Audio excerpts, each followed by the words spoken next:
Hello, everybody. Welcome. I'm gonna give this one a little bit to let some people trickle in before I just like. Uh, oop, this is not muted. Before I just like start talking about stuff. A lot of the times I'll just like kind of go straight into it. So if you're like watching this stream later or whatever, you're watching it on YouTube, you might want to fast forward a little bit. But I'm trying to have a little bit more in-depth discussion about the deck and how my event went here. So I'd rather let some people trickle in first, because I'm going to be trying to talk about the deck and my matches in a little bit more detail for those curious. I also started like 4 minutes earlier than I said I would, I think. So just for the sake of the people that were like, okay, it's at 5:30, I'll check in then. I don't want them to potentially miss anything. So we'll hang out for a little bit, answer some questions as people come in, and then we'll get started.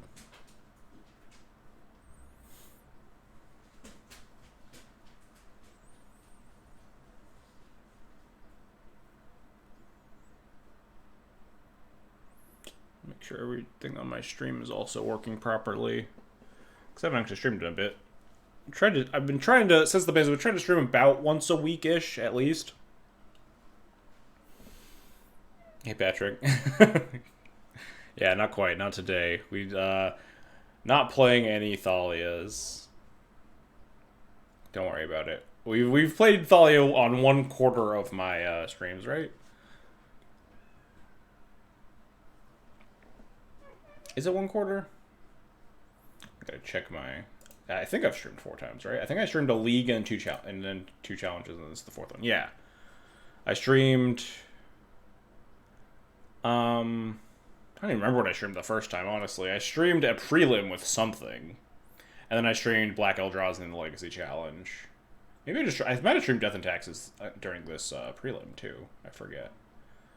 And then I streamed Black Eldrazi. Then I streamed Death and Taxes a week ago, and then this stream. Yeah, we are playing a slightly different Thalia in this deck, some would say. If you play only, we only need a Q snipe with 8 blue elemental blast decks. My friend of mine did that once. We were streaming. Eli Goblin Lackey was streaming some vintage goblins in one of our discords, and Elaine or Ori Tart counter queued him with like quad chill 8 blue elemental blast mono blue in vintage. It was really funny. Almost won some of the games because I think Earwig Squad came up or something like that. Like some of the black cards in the deck plus like Cavern of Souls, but it was super funny. Yeah, 8 blue elemental blast, and then you get the turn 1 Chalice of the Void. Well, I mean, blue elemental blast at least pitches the Force of Will still, so you could beat Chalice if you just show up with 8 Force of Wills and 8 blue elemental blasts. You're probably prepped for everything, right?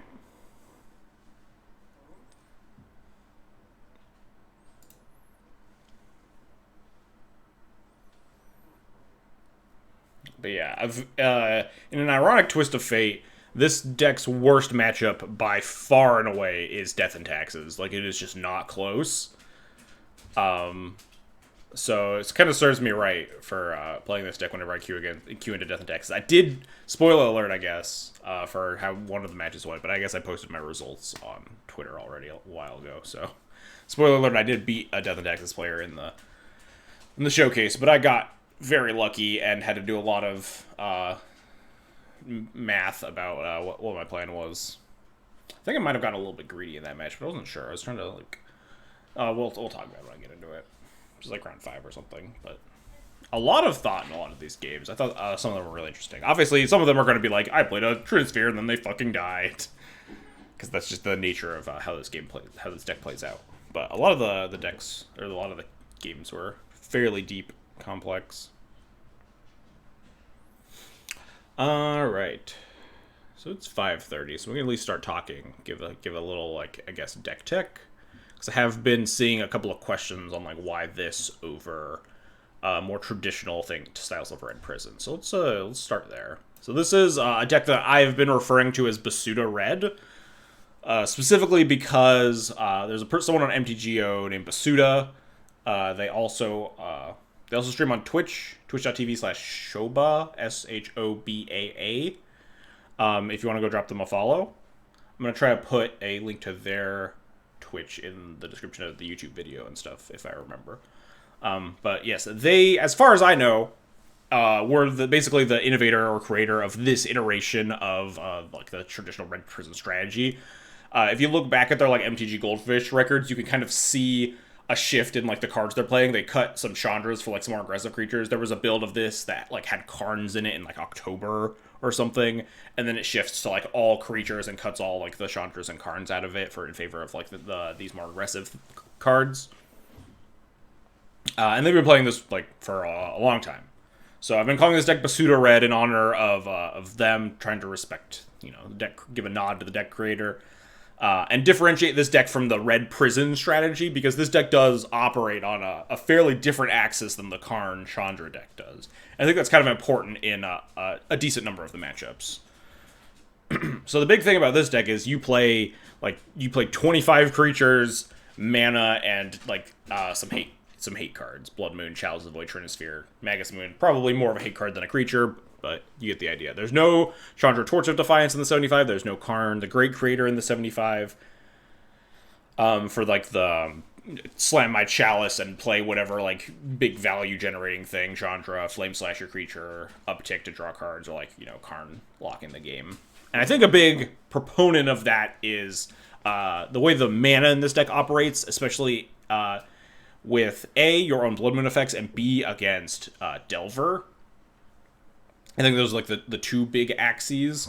So step one, if Lily would stop freaking out. Settle down, Lily. I took her out, so. Okay. So the one big thing about this deck is oftentimes you play a turn 1 or 2 Blood Moon, and you turn all your soul lands into mountains.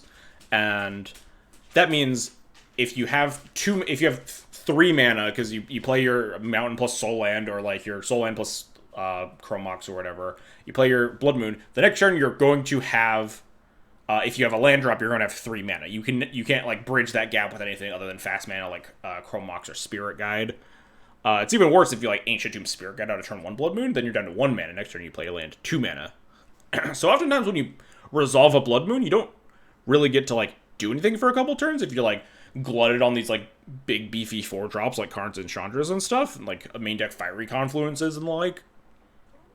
This deck operates really well on like Blood Moon into like immediate pressure and threats, and you don't give your opponent as much of a chance to dirtle around, find their basic land, to start casting cantrips to find their answer to your thing. And that comes up big in like a fair number of matchups. I think even like combo decks, if you Blood Moon them, I think you need a Clock more than you need like a Chandra.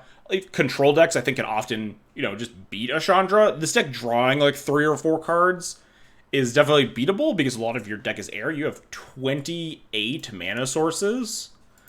I mean, some of your mana sources are a slightly dual purpose, like Shatter Skull Smashing, or you can cast your Grey Ogre, Simian Spirit Guys sometimes, but like, if you have a Chandra in play against control for like 3 or 4 turns, if the control player can then take it off the table, like, it's pretty easy for them to recoup that card advantage, especially because a Chandra upticking 3 or 4 times isn't really drawing 3 or 4 cards. It's drawing much closer to like 1 or 2 and like dealing some damage just based on the amount of spells that actually matter in your deck. So I've kind of, I think at this point, mixed 2 arguments that I'm making. Hey, Jay Reluctance, going pretty well. But the big thing is that this deck can turn the corner faster after playing its hate pieces with its abundance of creatures, which is good in tandem with your Blood Moon effects, and you just have less expensive spells against Delver. A big thing about Delver is that they will just always, like, Daze, Force, Bolt, kill you with their creatures or whatever, and trying to interrupt, like, trying to make the least amount of their spells relevant as possible is really, really good. Something I found is actually that Simian Spirit Guide's like secretly your best card in the Delver matchup because it's counter-target Daze. And they'll just like, obviously, you pretty much always play into Spirit Guide. There's not a lot of times where you're sitting on, like, Daze Force of Will, and you're like, what if they have Spirit Guide? I should just force this. You're just almost always going to Daze it.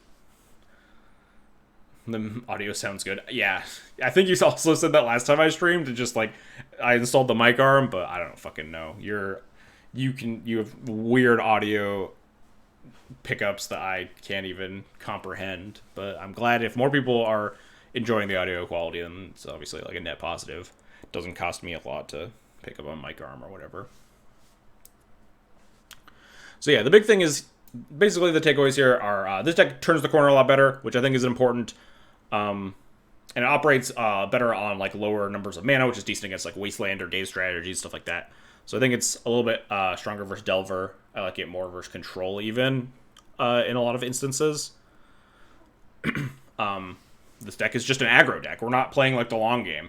And the big thing about the normal Control strategies is that you feel a lot worse against Force of Will, and specifically Force of Negation, when your deck is Blood Moon, Trinisphere, Chalice of Void, Karn Chandra. Force of Negation is really good. This deck, like, when like Delver or Control's keeping in their Control, especially because like your Blood Moons are a lot worse. When Control's keeping in Force of Negation, you have like 7 or 8 relevant non-creature spells, and you're just like, okay, well they kept Force of Negation, but I'm going to just turn 1 Rabble, turn 2 Rabble, turn 3 like P and K or whatever, and just beat their face in. You just have a lot better axes to operate on. That being said, obviously, it's not all upside. I don't think this deck is like strictly better than Red Prison. I just happen to like how it plays out in certain matchups that I think are relatively problematic. The traditional Red Prison strategy with like Ensnaring Bridge and stuff probably has a much better Sneak and Show matchup because Ensnaring Bridge is really good there. Some of the aggro deck matchups are probably a little bit better because of specifically Ensnaring Bridge. Though, I mean, I don't think a lot of your creature matchups get that much better because, you know, Death and Tax is still a nightmare matchup. Stuff like that. Some of your combo matchups are probably a little bit better with Karn, but I think a decent number of your combo matchups are still worse because you have these like a lot slower elements to killing, whereas this deck is a lot better at Lock Piece, Turn the Corner, where traditional Red Prison will just kind of sit there and twiddle their thumbs. Never understood Bridge in this deck outside of a sideboard Karn option. Yeah, the ones that played both Bridge and Rabble Master I always felt were like really weird. I mean, obviously you can like build up your tokens with like, okay, I'll draw my card for turn, I'll play it out, get a token, it can't attack, and 20 turns later I'll just like Alpha Strike or whatever. But Bridge feels like the carryover from like the traditional prison strategies, where it's just like, I'm gonna sit behind this Ensnaring Bridge for 11 turns and eventually kill you with this like Chandra going to ult or whatever. But I think Ensnaring Bridge has also lost a lot of its luster just in general. Skyclave Apparition, the bounce thing, Brazen Borrower, stuff like that. Just the combat step definitely matters less than it did. That being said, this deck cannot beat an Ensnaring Bridge. This deck's so bad against Ensnaring Bridge, it's insane. That's probably enough about talking about how this deck operates. The sideboard, it's a lot of traditional cards. You'll see in a lot of Red Prison sideboard, Leyline of the Void. Torp Orb's a nice nod to like Skyclave decks, stuff like Death and Taxes, Goblins, it's okay. It also serves dual purpose against Doomsday, turning off Thassa's Oracle, just making another problematic permanent that they have to answer. Bone Crusher Giant is really good. It's just a big beefy dude and a shock. Really good against a Delver. Really good against those tiny creature decks where you're having to cut out a lot of your like hate cards that don't matter. Frost Paper Player, Superior, Chalice, OG, Seb, or Old Border. I own Seb Chalices for the Death and Taxes sideboard. I think I own 2 or 3. I really do like the Old Border Chalice. Especially the one Gavin posted with the foil Old Chalice. That looked really good. The foil Old Chalice. Blob is basically a card that can never hardlock people. You have to have a clock. Yeah.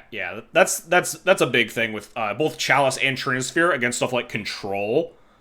Like, you can't just like turn 1 Chalice and be like, all right, the game is over. Because like they can play, especially with like Uro in the deck. There's a lot more proactive things that are going on that like Uro doesn't really give a shit about Trinisphere or Chalice of the Void that much. Obviously, Chalice helps cut off a lot of the cards that feed the Uro and stuff, but like, you definitely need to like be ending games. Old Border Seb Chalice would have made this easier. That would have been hot. Yeah, that would have been hot for sure. Other thing, the sideboard, this Angie's Ravager is just a card that people probably, like, a lot of people don't know exist. It was like a wild commander card, but every time it attacks, you discard your hand and then draw 3 cards, and this deck has a lot of cards that cost 2 and a red and generate some sort of value. Cards really powerful, in, like, control matchups. Generally, this is, like, the last Rabble Master effect that you want to be playing, because it has, I'd say, the most powerful effect, but it's obviously worse when you have a full hand. But it's just Ancestral Recall when you're Hellbent, and this deck gets Hellbent a lot because you just go threat, threat, threat, threat until you run out of stuff to do. So Angie's Ravager has felt really good in those matchups where you start running out of stuff. This deck also has Hannowar Garrison as the 3rd Goblin Rabble Master after Goblin Rabble Master and Legion War Boss. Obviously worse because it doesn't have an at the beginning of combat trigger. It has an attack trigger. So it's you have to wait a whole turn cycle. It's very boltable and stuff. 2 ley line even worth it. Don't want to go to full 4-0. No. People, I think, overestimate the power of 4 ley lines or underestimate the power of ley lines that aren't the number 4 specifically. This deck doesn't have a big problematic graveyard matchup for a lot of the different graveyard decks. This deck's Hogak matchup is already bananas with, like, Chalice, Blood Moon, Trinisphere, and stuff. You'll see me mop the floor with a Hogak player in round 1 here in a second. But just having 2 ley lines does let you, like, just, like, try to, like, churn into the cards that are really important when you're playing against something like the very powerful graveyard decks like Dredge or Reanimator. But those decks aren't really big right now. You kind of just board them in matchups where you kind of want graveyard hate, but it's like, okay, I don't really need to draw this, like, against lands or whatever. It's just extra cards you want in your opening hand that are going to, like, Stone Cold decks. Like, it's like, okay, this helps against lands or helps against Hogak, but, like, so does Chalice or Blood Moon or whatever.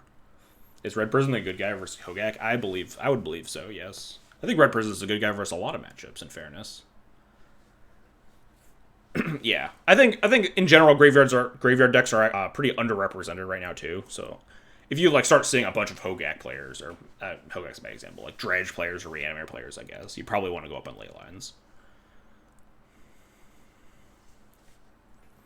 So that's probably about all I have to say about this deck in general.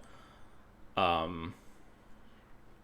think I went over everything. Shatterskull Smashing is a really fucked up magic. This card's so good in this deck. I just want to talk about Shatterskull Smashing for a little bit, because this deck has this card has 3 modes in this deck. It is basic. It is mountain. It is a mountain that is pitchable to Chrome Mox, and it is, like, deal a bunch of damage with, like, a bunch of excess mana. And, like, all 3 of these effects are just relevant all the time, and it's just really good. Just being able to, like, still play 20 lands, but also just, like, more pitchables to your Chrome Mox when you already have, like, two lands in your opening hand or something, or just, like, late game against any sort of creature deck. Like, we'll show you the Infect match, but, like, I just kept a hand that just, like, has mana and Shatterskull Smashings in it as just, like, these removal spells for X1s. You just, like, keep throwing them at stuff. It's just really nice. Obviously, people that have, like, been playing Standard or Pioneer, maybe Historic. I don't know how much play these cards see outside of, like, Oops All spells. But, like, when decks can make use of both sides of these cards, they can be really, really good.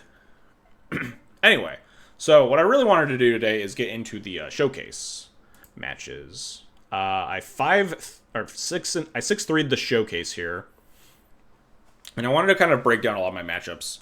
I took a poll on Twitter to see how to gauge interest in this, just to see how many people would be interested in this sort of thing. Because I don't generally do these, because I'm not a big fan of watching them all the time. But some people gave me some really good, very insightful, helpful comments based just on the quality of these sort of presentations and the lack of Chalice-based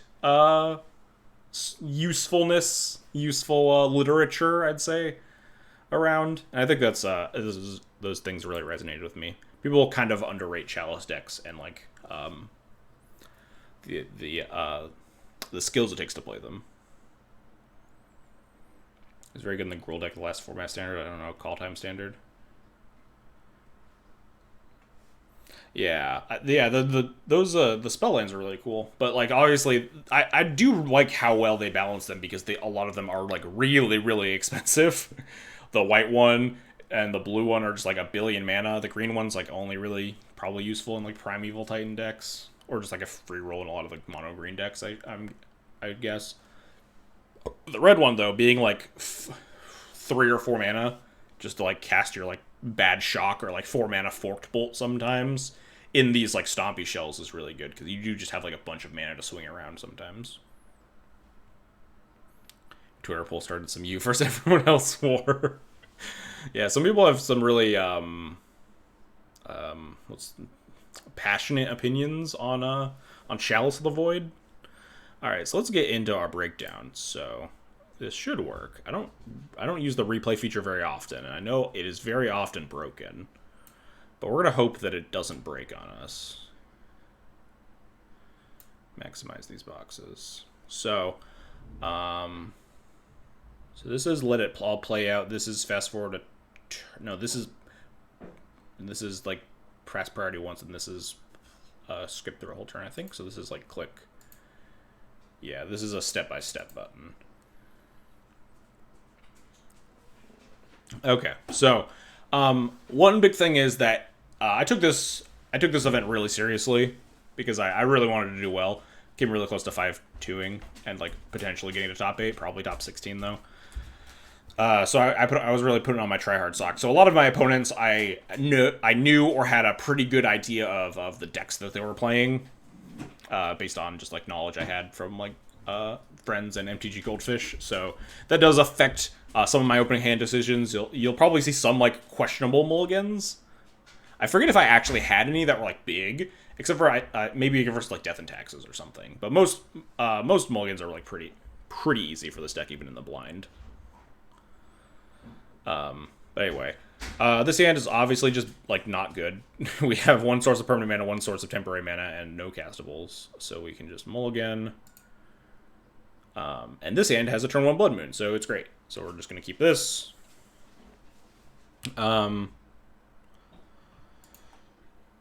Probably just bottoming... What did I even bottom here? The P and K?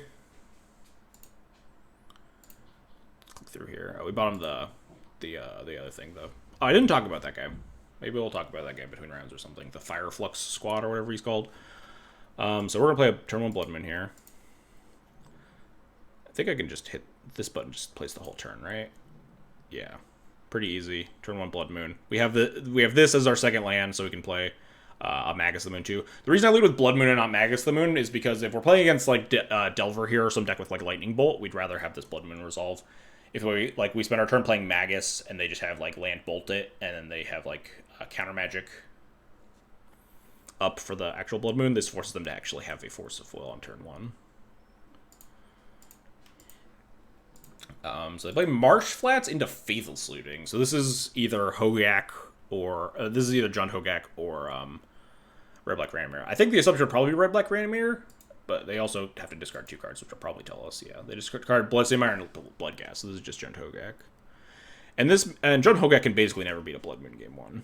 They need to, like, get 2 Bloodghasts into play and cast their Hogak, because they can't really cast any spells besides Altar and Faithless Looting.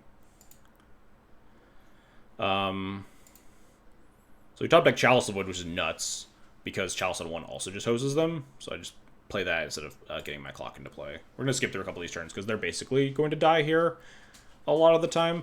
They do have turn 2 Altar, which is kind of scary, but they need to like to hit land drops every turn to bring back this Bloodghast, and their fetch lands are obviously turned off. And we draw this Rabble Master, which is great, so we're gonna play the Rabble Master and beat them up. And I don't think anything really happens this game other than that. So I'm not gonna try to sit here and like talk through every single decision I made, because like some games just don't really have decisions. We draw our spells when we cast them, right? We talked mostly about opening hands and what my opponent could possibly do to fight them. So I'm not going to try to like dictate stuff that doesn't matter. They bring back their Bloodghast, they sack it. They also have Basic Swamp, which got me pretty good. I was like, they can actually cast some spells, but the Chalice should be able to turn off any spells that they can even cast off this Basic Swamp, like a Putrid Imp or a Citrus Supplier or something, so it's not a huge deal. So we just draw land, play out our Magus to continue our clock, and continue attack. They keep bringing back the Bloodghast and sacking it. I assume searching for like a second Bloodghast or a Bridge from Blow to hopefully like cast a Hogak that they might have in hand. But they don't find anything and they just fucking die. Yeah. So that's game 1. How do I get out of here? Just do like this. We have to close this window first. Okay. Yeah, so this is one of the matchups that I was kind of talking about. It's like, okay, yeah, we'll bring in our 2 Leyline of the Voids because they're obviously like insane. But I really hope I don't have to resize this window every time, but I think I'm going to have to. But like we don't need Leyline in opening hand, right? Chalice of the Void and Blood Moon are both just really powerful things to do against this deck. So this hand has turn 1 Trinisphere, which is like, okay, this, yeah, one of the reasons, again, that I don't think 4 ley lines is necessary. Because, okay, yeah, we're not going to just hard mull for late line, because we have turn 1 Trinisphere into turn 2 Rabble, turn 3 Rabble. This hand is like never a mulligan. We're going to slam the Trinisphere, and then hope that they fucking die. So they have Once Upon a Time, they grab their bad lands, and then cast their Supplier, milling nothing really relevant, Bloodghast, Carrion, or Gravecrawler. And we just get to cast a Blood Moon. And then they, I believe, don't hit a second land drop. Given how bad they are at blocking, I might keep a super aggro hand. Yeah, that's also true. If you just have, like, turn 1 Rabble Master, then some hands are probably even going to be decent enough. Yeah, 3 balls is the best post-board lock piece because of Forces of Vigor. That's also a big thing. Like, if you have Leyline in play, don't necessarily play out your Blood Moons or your Chalices. Because Leyline is already... already hurting them so bad. But yeah, 3 balls really good because it plays around Force of Vigor really well. I believe they missed their land drop here, and then the game just ends. Yeah, we even draw Fireflux Squad, which ups our pressure a lot. But yeah, they're just completely locked by Trinisphere and just die horribly. But yeah, I take this turn to Blood Moon them instead, and then they just immediately concede, and then they die. So, yeah, naturally, not all of these matches are going to be super insightful, and a lot of them I don't remember if they were super insightful, so we're going to have to click through some of these games that are just like, okay, and then my opponent died.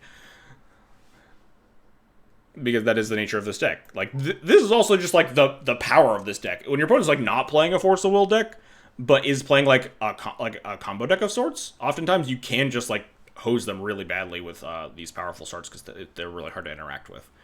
If your opponent's, like, casting, like, Thalias or Knight of the Reliquaries and stuff, sometimes this plan can be really bad. And we'll kind of see that as we go on when we get to our Death and Taxes match. So round 2 was... I don't think I knew what this player was on. It's easier to figure out what players are on in their later rounds. Because I have a lot of friends who are generally also playing these events that I try to reach out to sometimes.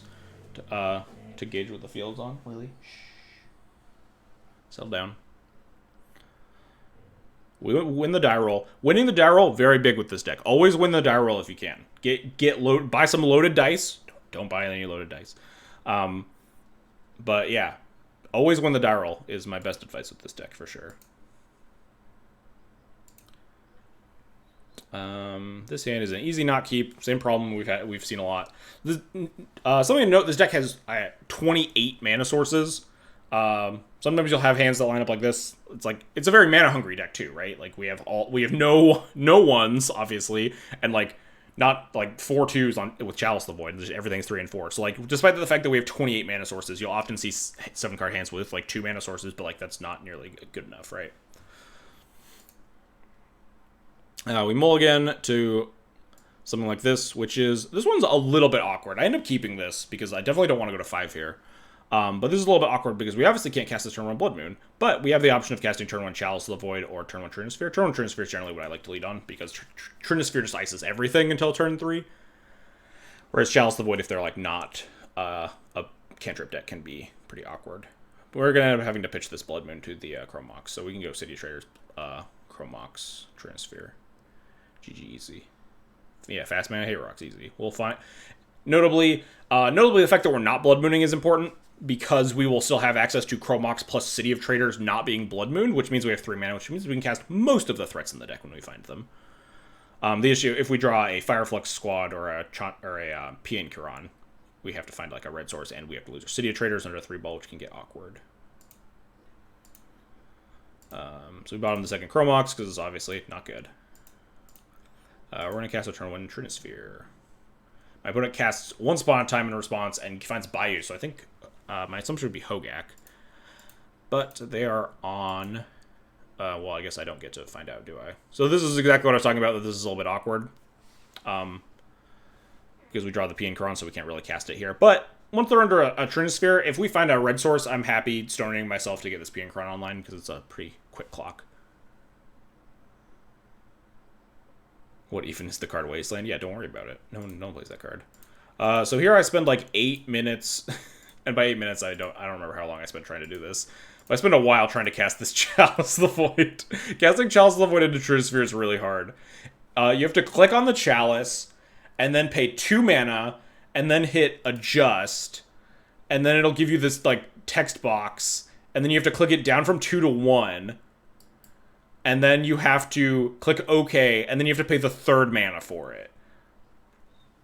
Which is pretty silly.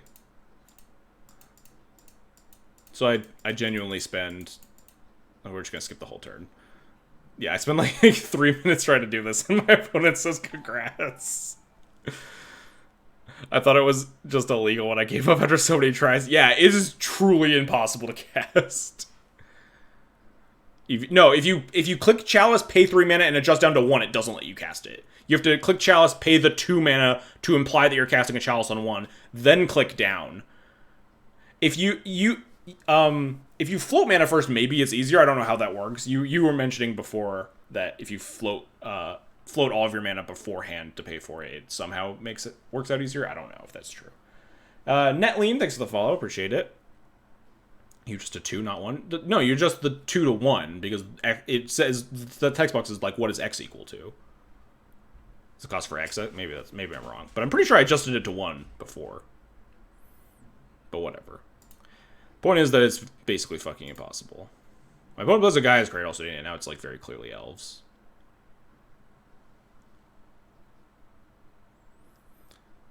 You keep clicking and hope X doesn't equal 0. One time, what just happened here, actually, me casting this Chalice on 1 into this Trinisphere, was the previous time I was playing against Ant, and I sat there for like 5 minutes trying to cast it, and I was like, you know what, fuck it, I'm just gonna cast this against Ant for X equals 0 and hope this is good enough. And it was really close, because my opponent cast like 3 cantrips and then like didn't kill me. But it was really scary. Thought I was gonna die because I couldn't figure out how to cast my Chalice of the Void. So we draw the mountain here, so then the game ends, right? We play this Piankron, and they have 1 mana, so this game's just over. Because we have a 4-power clock, and if we ever draw another mana source, we can start just chucking stuff at their creatures, yeah. So we can just skip through the rest of this game. Play out the extra Trinisphere, specifically because it feeds like we have fodder for the PK, we don't have to throw a Thopter now. They play Dryad Arbor, we get to chuck a Trinisphere at it. I think they play another Dryad Arbor. And at this point, I believe I chuck the Chromox at it. Yeah, because I want to maintain the 4 damage a turn clock. And because we drew the Spirit Guide, if we draw another 3 mana card, we can cast it. And then the game's over. Yeah, we draw a 3 mana card and we cast it. And then they die. GG. So far we haven't really had any deep, insightful games to talk about, but that's definitely the nature of this deck, that you don't always get those games. That was the best basic. I do have actually good basics. People have to respect my basic lands and can't make fun of me when I play the basics for this deck.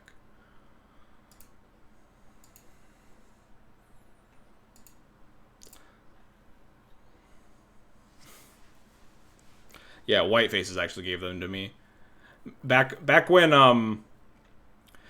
we were testing Zerda variations, we were testing Mono White, and I tested Mono Red, and he had enough of my basic mountains, and he was like, just take these and play them in Zerda instead. So we all have White Faces to thank for my choice of basic mountains. I can still make fun of you, yes, but you can't make fun of me for these basic lands. You can make fun of me for plenty of other things. So this hand is, I don't know if I end up keeping this hand. My gut would be yes. We have Blood Moon, which is surprisingly reasonable against elves. Obviously, on the draw, they can fetch out the basic mountain, but like, if you fetch out the basic forest, but like you could potentially turn off easy access to double green for natural order and stuff, and you can turn off Gaia's Cradle, obviously, which is really powerful, and basically shuts them off casting Abrupt Decay ever.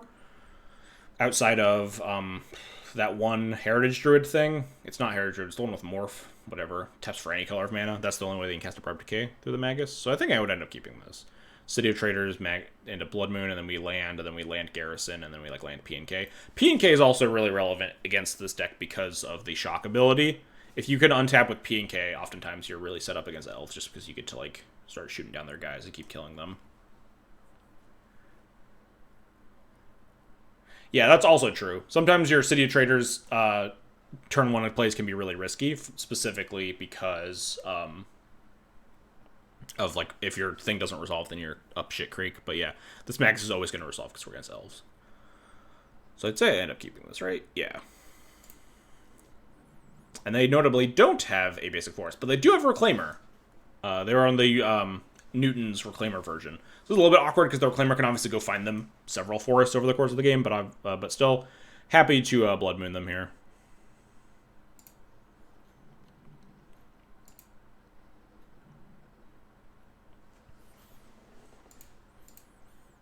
Yeah, so I assume I would Spirit Guide out this Hanover Garrison because we need to get a clock going. We can't. Luckily, their second land for turn is Arbor too, so they can't even start getting the basic forest yet. It'll take them a while. So we're going to power out our clock. My opponent likely is just going to pass the turn and plan on rotating out for a basic forest. So I end up attacking here. So I make the call that I think attacking with this Magus here is fine, because the only way they can set up here to kill the Magus is if they double block, and then I can either kill the Arbor or the Reclaimer at my leisure. And since they already have access to green mana, I'd rather be able to like either take their mana off the board or take this like potentially big blocker later game off the board. So I make the call that they're probably unlikely to block. And also, if they do block and kill my Magus, it turns on me being able to cast P&K second main, which is actually really powerful, because the turn after that we'll have access to double shock if we want to.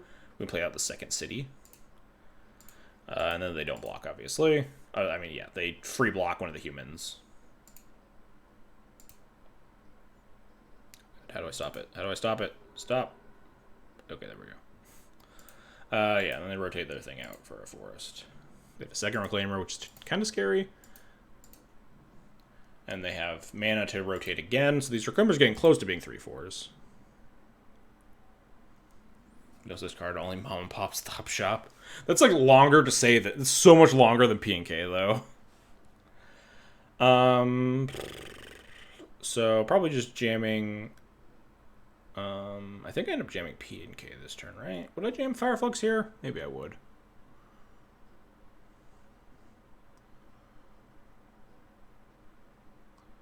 Yeah. So the big thing is that these guys are going to be 3/4s. Oh, no, I don't jam the Fireflux. I do jam P&K. Yeah. These guys are going to be 3/4s, so the shocks do matter less. But one of the things that I'm trying to be fairly cognizant of is them getting to 4 mana, because it's really hard to beat natural order.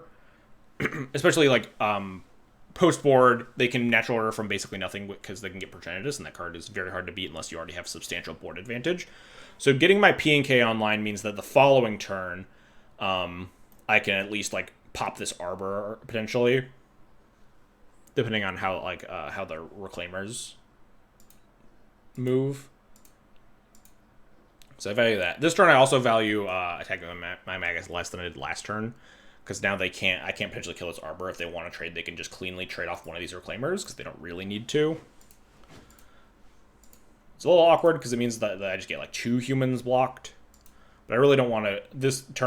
I turn on this Verdant Catacombs as well, which could fetch like another Dryad Arbor for like a Gaia's Cradle turn the following turn or something scary like that. So knowing like when to and not to attack and not to attack, pretty relevant here. Looks like it's really easy to just attack with the Magus that turn. I think it's wrong. We just get to cast our P&K for the reasons we talked about, trying to keep them off natural order. Obviously, if they just crop rotate for second forest here, and then untap, play the 4th land, we can still get NO'd and die. But, you know, sometimes they don't have the next land. The Elf is like a, 15 land deck or something like that?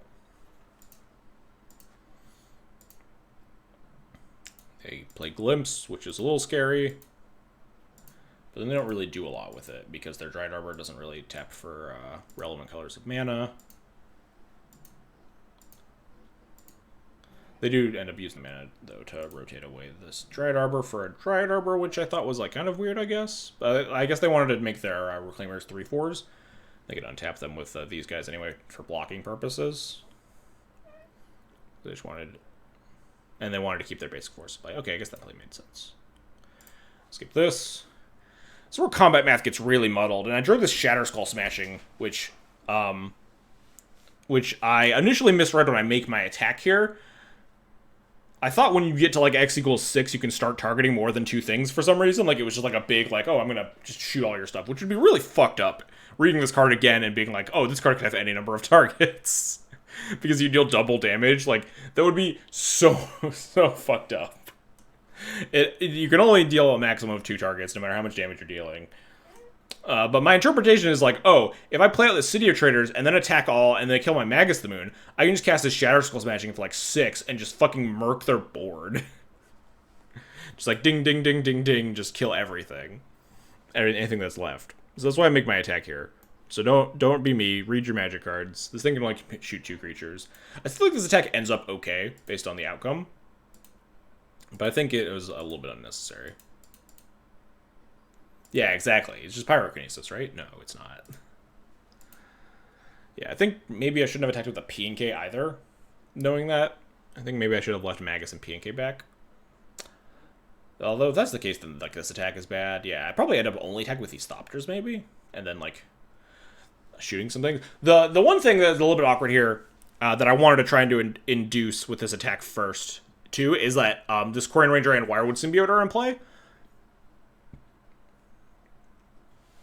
The thing that I was trying to be cognizant of last turn was them getting to 4 mana, which now they have 4 mana, right?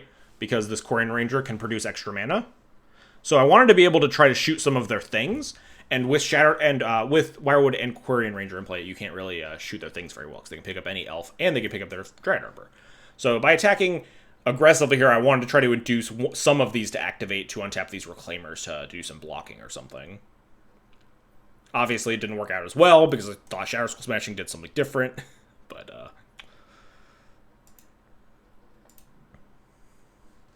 they do end up, like, playing into this removal spell, like, pretty reasonably here. I think they pick up their Quarian Ranger with the Symbiote.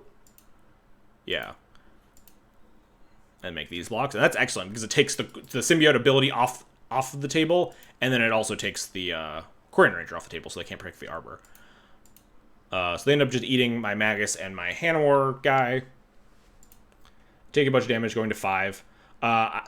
So I end up smashing. So we have access to the smash for 6. Not that it matters. I end up shooting the Symbiote and the Dryad Arbor here. They can still make 4 mana here, even with the Quarian Ranger in their hand, because 2 mana here, 3 mana, Symbiote can pick up a Reclaimer and make... Progenitus not necessarily reasonable because they're dead on board. Because, like, Thopter puts them to 3, and then we have double shock. We're actually 1 off killing them right now, which is a little bit sad. But yeah, trying to be cognizant of natural order and taking them off of as much mana as possible. So I shoot Symbiote and Dryad Arbor, assuming that Thopter plus pings are going to get me across the finish line. So I end up only playing this for 2 anyway. Even though we could have played it for like 2 pre-combat or something. But if we played it for 2 pre-combat and shot the Symbiote and the Arbor, they would still have the Arbor in hand. So I think this outcome is okay. Definitely not as good as it possibly could have been. Probably could have induced the double Reclaimer block without losing my Magus and then just shooting some X1s afterwards. The Magus when the City of Traders are actually cool. Yeah, getting multiple cities in play is really good sometimes. So they Abrupt Decay a Thopter to not die, which is, I mean, kind of, yeah, on-board lethal, right? But we also have Fireflux Squad. That's my favorite Brain Dead Magic player. Doing pretty well. We're showing all the games where I crushed people really easily. This is the first game that we've actually had to, like, talk and, like, discuss lines and stuff.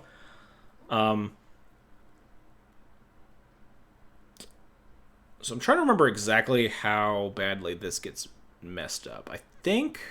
No, I don't think I'm supposed to blow up my City of Traders. So the issue here, we'll see in a second, is that the way I tapped, I leave up the shock for the Thopter. I was like, okay, if they block like the P and K here with the Reclaim or something, I can also throw the Thopter if I want to. But after I attack, you'll see that Fireflux Squad polymorphed my human token into a Magus of the Moon, which does not end up great for me because now my ability to throw a Thopter gets turned off. It's a little bit awkward. I don't know if there's like a good way to account for that. Like you can't tap double mountain because I don't have red up, obviously. I couldn't, if I wanted to play out this mountain pre-combat, I lose both my cities, which is probably not a very reasonable trade that I want to do. So I don't know if this was just kind of like bad luck or there's something I could have like tried to think about a little bit more. Maybe using, like, hitting this Quarian Ranger pre-combat, just with my extra mana, just chucking the Thopter and then attacking with everything, and then they, what, block, take 1, 2, 3, 4-ish, approximately. Yeah, maybe I'm supposed to do it pre-combat. But it is really awkward here because it means they get to eat my P and K and I don't get to shock things anymore, and then they eat my Magus of the Moon too. But they do have to chump block with the Quarian Ranger, which is great. The dog, think about blocks, end up blocking like this, blah, blah, blah, blah. It's whatever. They're at 2 life, and we have, 4 things on board, so they need 1 more creature to survive the turn. Yeah, because they can block here. They have 5 cards in hand. The mirror is the Stream Decker add-on showing... Is the Stream Decker not? I updated Stream Decker, but yeah, let me know if it's having problems. Because I definitely updated Stream Decker, but their website was, like, having some trouble loading.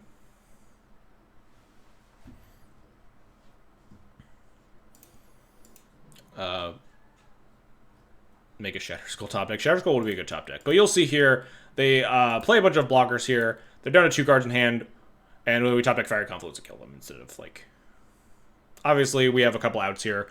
If I didn't draw Fiery Confluence, I would attack with...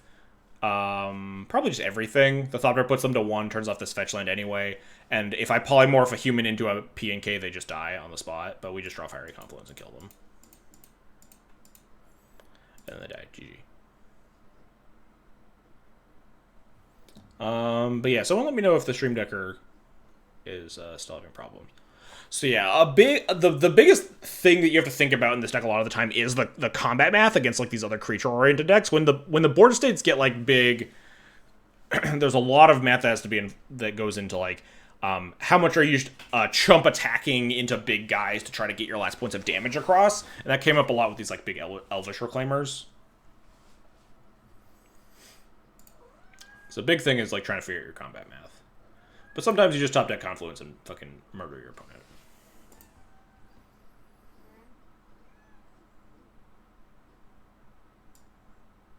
Meld or Riot. Yeah, someone commented, not a single Hanwar Battlements in this deck, sad face, or something like that.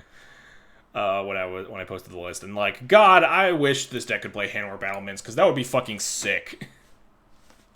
But it's so bad. I hear a cat meowing outside. Do you have a problem?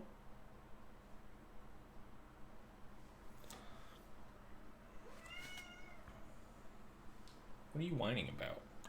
I guess I could always just test. Exclamation point deck list should post whatever deck list I'm playing. Uh-oh. Deck list does not seem to be working? Question mark. Stream Decker, are you okay?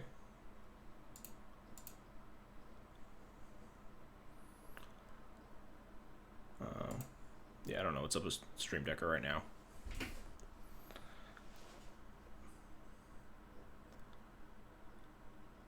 It does appear to be loading. So I'm not sure what the issue is. I can see it load here.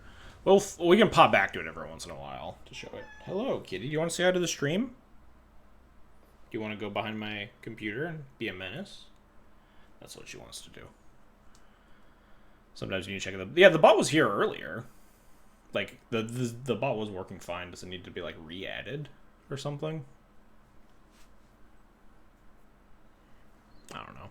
Hey, she's pulling... At the one cord she decided to pull out was my mouse and started pulling it away from my hand. Get out of there. Get! You want to say hi to chat? Come on. Come on. Come say hi to chat. Come here. Huh. Huh. Is she on screen? My camera is... There we go. She's not on screen. There she is. Look at her. Listen to how loud she purrs.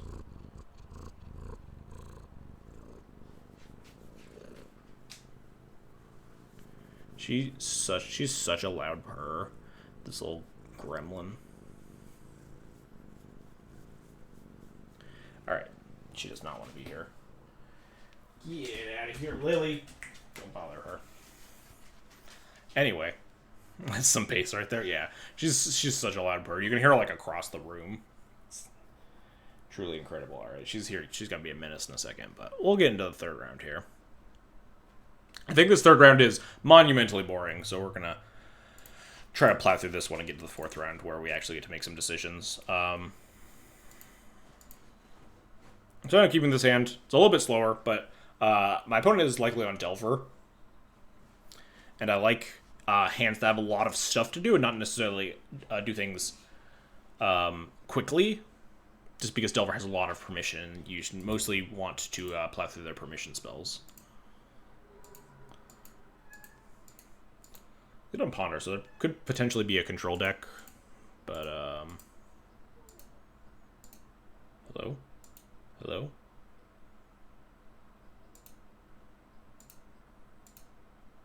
Okay, there we go. Why did the play-by-play button stop working? Whatever, we're going to skip through turns here. We don't draw anything relevant. Pretty easy. We're probably going to, depending on if we find another land, we can pitch this Shatter Skull Smashing if we don't want land 4, but you can see we have double 4-drop in hand, so there's a distinct possibility that we're going to end up wanting the Shatter Skull Smashing in the land at some point, but we can wait until we have more draw steps to figure that out. My opponent could still feasibly be like a control deck or even be a combo deck, so I'm happy to play the Trinisphere here. There we go. And then after I draw this, I'm like, okay, now we can easily just pitch this Blood Moon. My opponent has a basic island and has another access to another basic island here, so I'm happy pitching this Blood Moon to the Chrome Mox. Worse if they are some sort of control deck, but a double Scalding Tarn makes me think Blue-Red Delver or Sneak In Show, both of which are happy to operate off of 2 islands. Lily! Quit bugging her.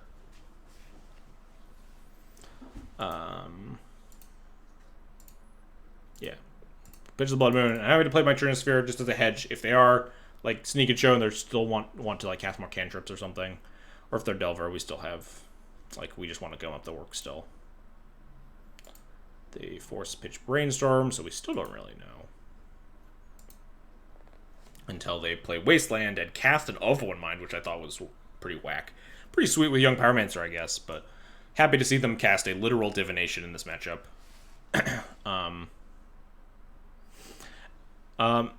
So again, I'm trying to focus more on the turns that are really impactful here.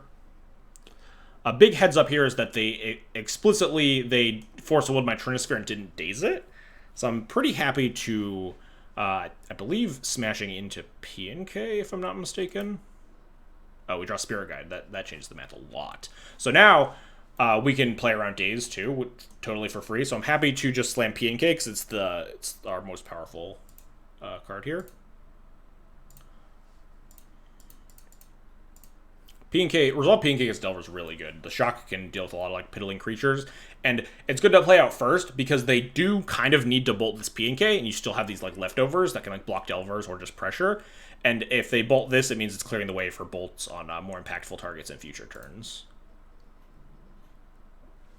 So sequencing of your threats is a big important skill to have. We could have obviously, if we were a little bit more worried about our life total, like played this tapped and cast Hanover Garrison, but that's just really bad against Lightning Bolt. Like if I just play Hanover Garrison, my opponent untaps and cast Lightning Bolt, we haven't really gotten anywhere. Gives them more time to like find a Force of Will or a better answer for this P&K, stuff like that. And obviously Fireflux, not super exciting to cast when you have an empty board. Also playing that tapped is worse against Wasteland, I suppose, another thing to mention. Yeah, so they're obviously clearly forced to Lightning Bolt the P and K, so I don't just untap and throw a Thopter at this Delver of Secrets.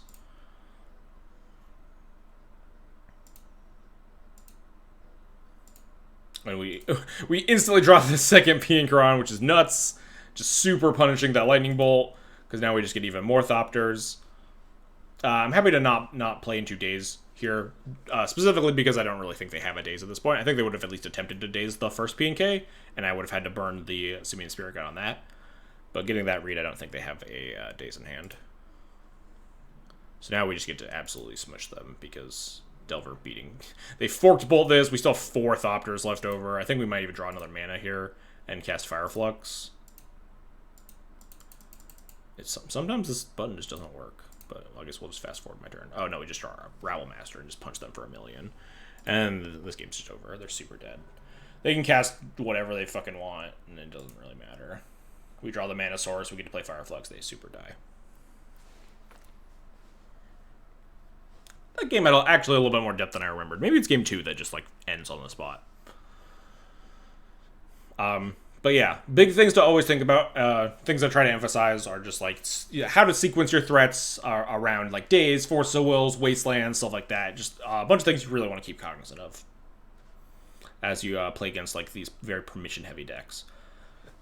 A lot of people think that like, oh, Delver can just like keep their like Delver Daze Forcible hand. It's like, oh, Stompy can never gets to beat this, right? Because you just Daze their first threat, force their second threat, and then they're just like out of things to do. But if you like feed them the cards you think are going to be less impactful and try to resolve your key spells if you think you can afford to wait. How to sequence your stuff can be a really vital skill. I really hate that this window is so small every single time.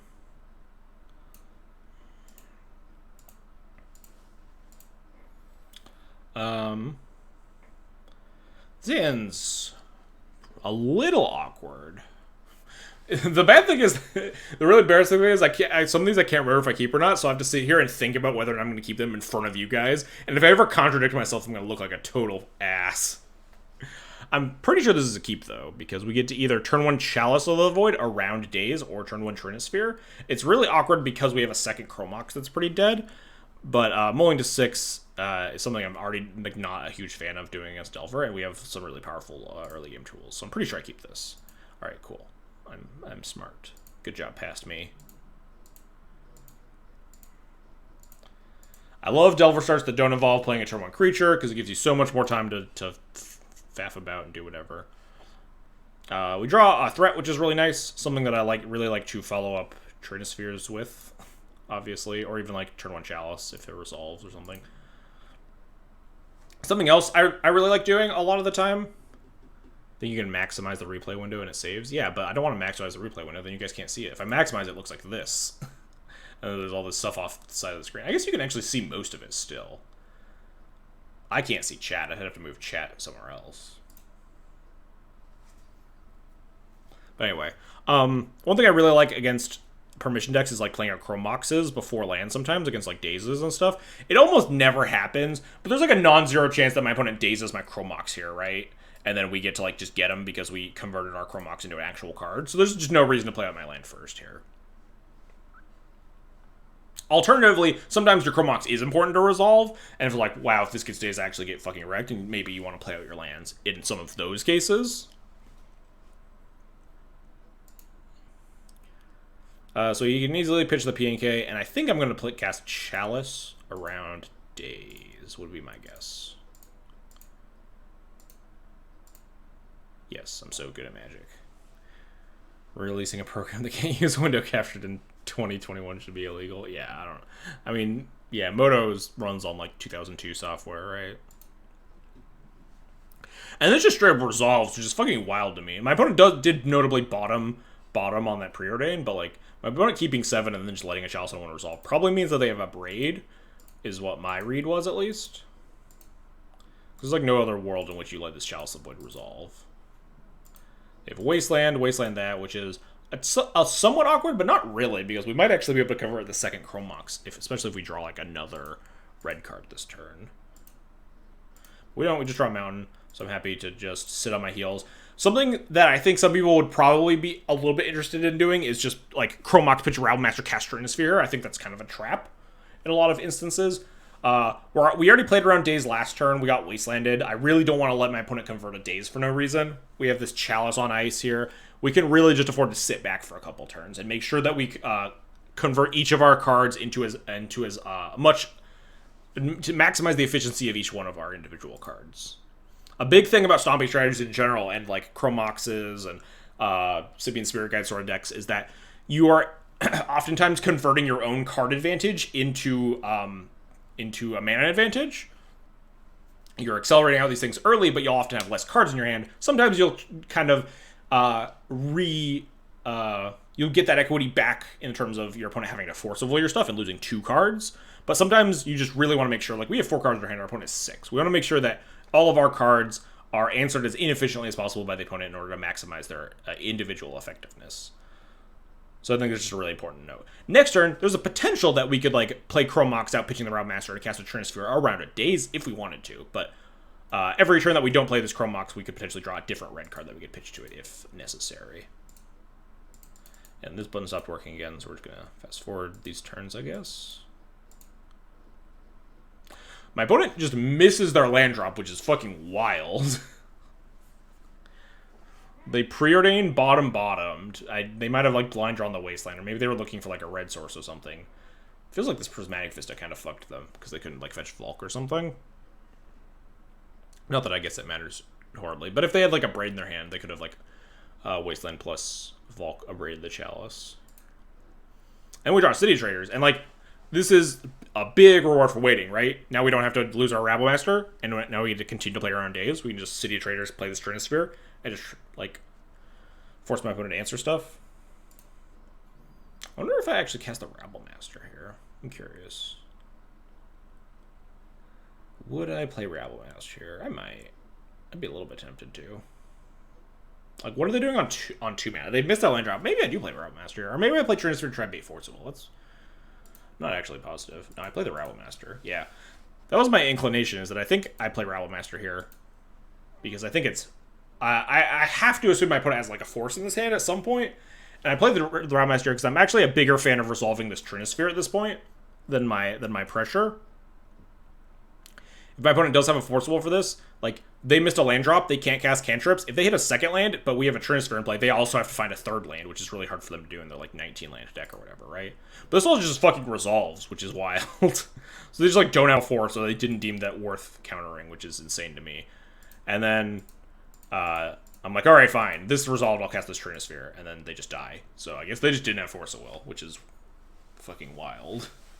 I don't know what hand they kept, but they just got crushed by like preordained bottom, and then Chalice on 1, I guess. And then this game ends, yeah.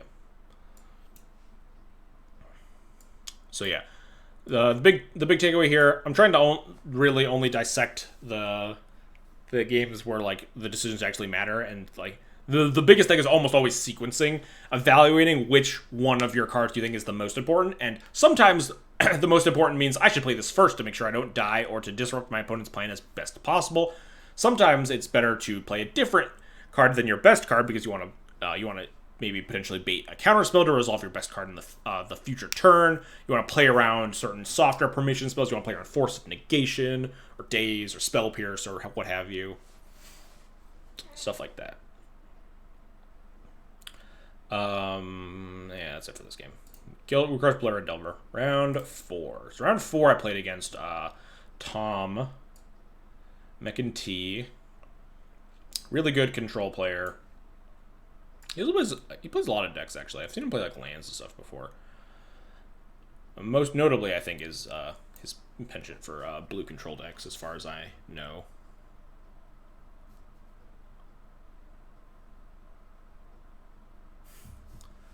Sorry, getting some Twitter notifications. So we win the die roll, which is, always great.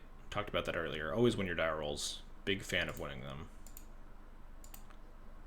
them. So, as I discussed earlier, I'm pretty sure he's on Bant Miracles. I saw him post about it earlier in the week. I was fairly sure he was on the deck. He liked it a lot. Not a fan of this hand. Against Miracles, against Delver, this hand's a little bit more interesting because the Shatter Skull Smashing is a spell. But against Control, this Shatter Skull Smashing is very close to a land, right?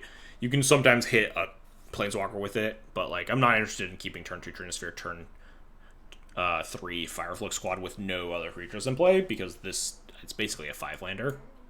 Wow, I can flip around these cards, even in replays. Honestly, didn't expect that. So I shipped this one back. Unfortunately, we find a even worse hand because this one has 2 mana sources and nothing to cast until turn 3, which I think is extremely... I'm just not interested in doing that against a control deck. I think you really want to get some sort of early pressure, force them to start doing stuff. They also mull to 6, though, so I'm feeling a little bit better about mulling to 5. And this 5 is definitely serviceable. Turn 1, Tomb. Turn 2, Guy. It's not the best guy, but it's a guy. So I'm happy to cast a Chalice here. What do I end up bottoming? Chromox, City of Traders, maybe? Chromox Blood Moon, sure. Yeah, that makes sense. Because if this Magus... if I have Chalice on 1+ Magus Moon, there's a decent chance that my Magus will sit in play because it can't get plowed or whatever. So I want this 3rd mana source to cast... to cast stuff like Goblin Rattle Masters to follow up my Magus. We're going to cast turn 1 Chalice, and it gets a Force of Negation. Skip through these early stuff. We can play a turn 2 Rab. I don't know why this button stopped working. Really annoying. We draw P and K. My turn 2 Magus gets Force of Willed, which is nice, because now I'm recouping my card advantage from mulling to 5. Now if we draw a red source, we can slam a P and K. Opponent has plenty of fetch lands. We rip another Chalice, which is decent. Not quite what I'm looking for to cast this threat, but I'm happy to play a Chalice on 1 here. They brainstorm. They missed their land drop, which is nice. They've burned a Jason and Narset on these Force of Wills. They kept a pretty force-heavy hand. I think they probably knew I was on Red Prison. I had been tweeting about it a lot. But we draw red source here, I think. Yeah. We just slam this P and K, which gets forced again. They have 1 card left in hand. Was it better to keep the Moon over the Magus since you're already in great shape if your Chalice resolves? I wanted something that attacks, specifically. If the Chalice doesn't resolve, like, I'm not interested... Like, a turn 2 Moon of any sort against Control is not something that, like, is the most exciting thing in the world for me, and I wanted something that attacked. I didn't want to just, like, sit on my heels with... If my Chalice doesn't resolve and I just, like, play a Blood Moon that they don't care about, then I'm just like, I have nothing. I want to at least be able to attack with my guy.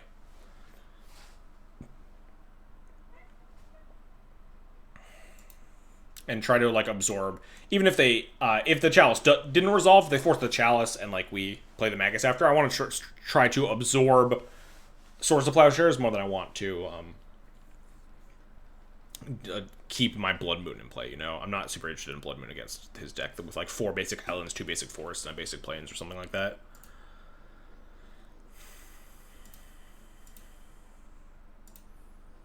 We draw Goblin Rattle Master, like an excellent Magic player.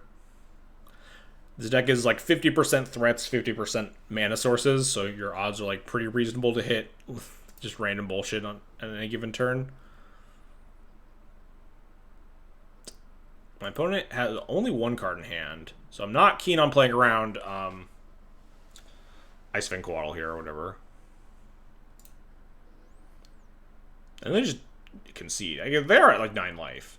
And if they don't have an answer here, then they're taking 1, 2, 3, 4, 5, 6, 7, 8 damage, going to 1, and this fetch line gets turned off, so they just concede there. So sometimes you can burn through their 3 Force of Will draws just because they're 2-for-1ing themselves every time. And if you just draw enough threats, you can get through those. Let's get into the juicy games. XJ Cloud streaming. Time for some taxes action. Look, like half of my streams have been taxes. Sometimes you want to play other decks. Been having a lot of fun with this. Having less fun with Death and Taxes right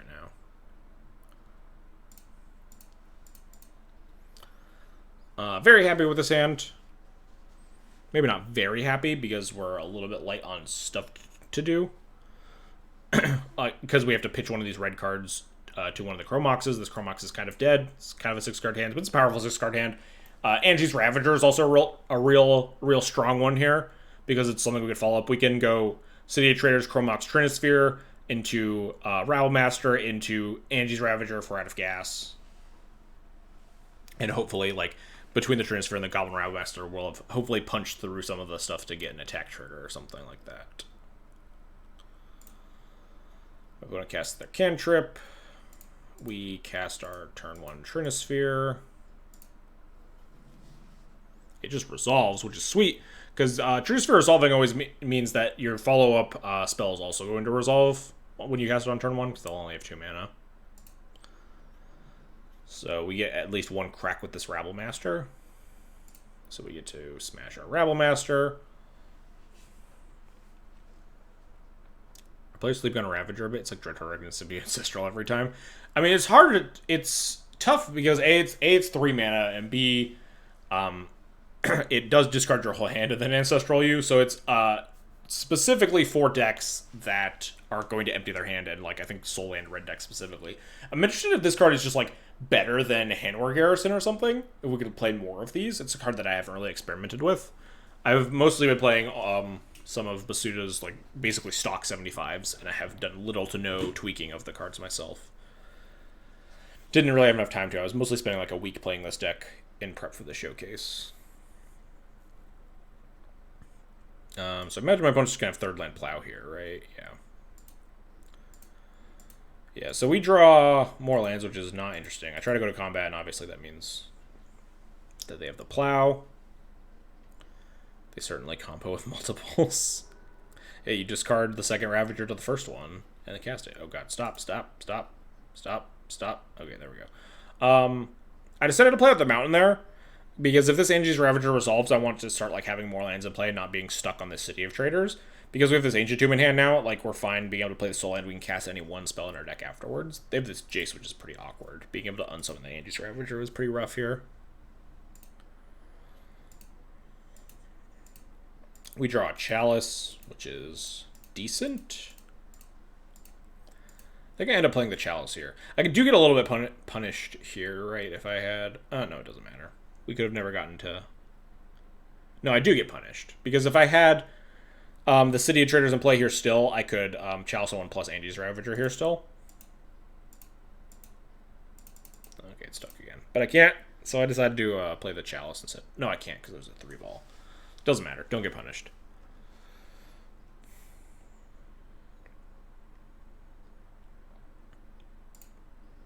We just want the Chalice in 1.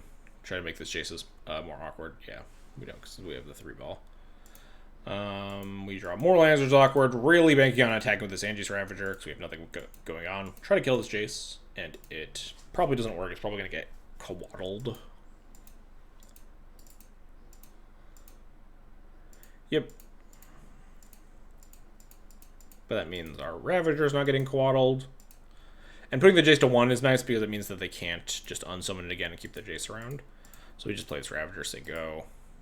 See, now that we've got the City Traders in play, we can start getting these other mana, all these other lands out of our hand, which is nice, assuming we ever get a combat step with this Ravager.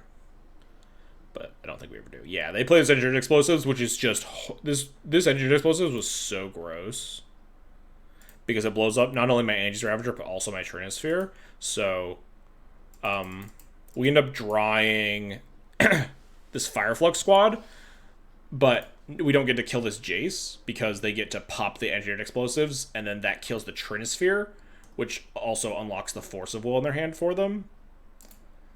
This Engineered Explosives was so gross. So we can't clear the Jace, because then they just Force of Will this, and then I think I concede after, like, 1 more turn, right? Yeah, they Council's Judgment my Chalice. We draw a Fireflux Squad, try to attack it, Ice Vein Quaddle, and then we're just done. Yeah. That Engineered Explosives was really, really good.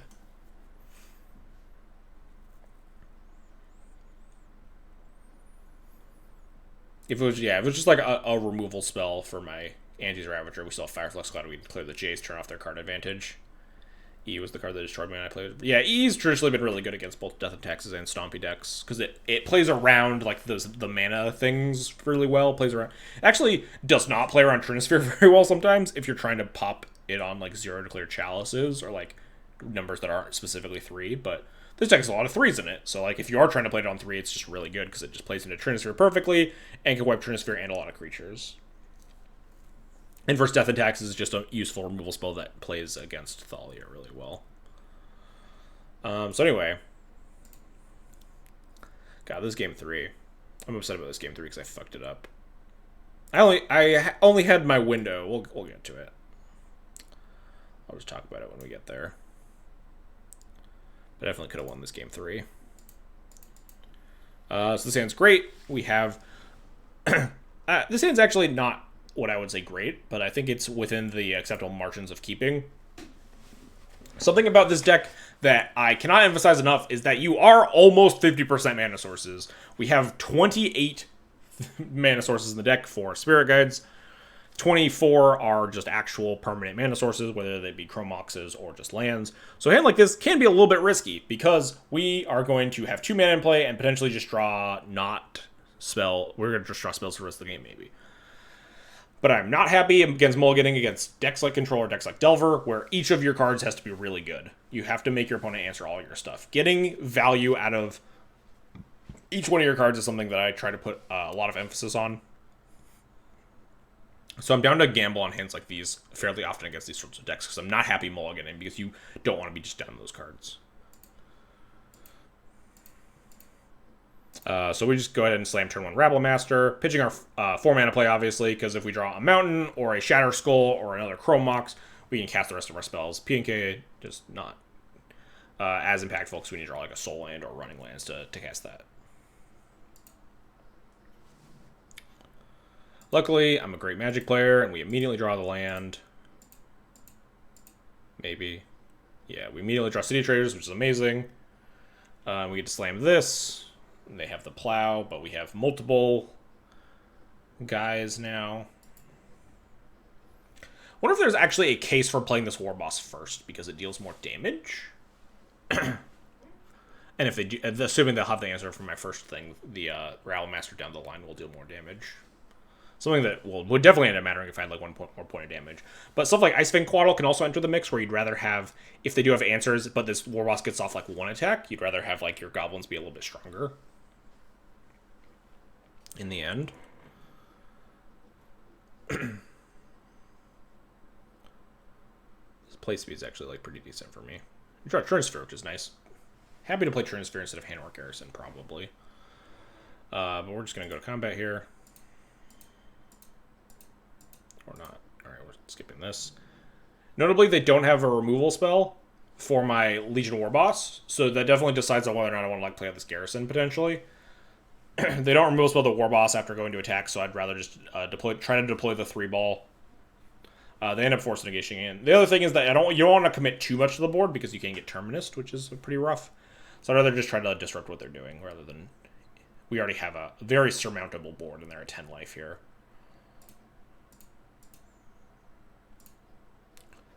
Fast forward some of these turns. Yeah, they just fetch and say go, which is like a little bit suspicious. My thoughts are probably just snap Plow or something. Then we draw another 3-ball.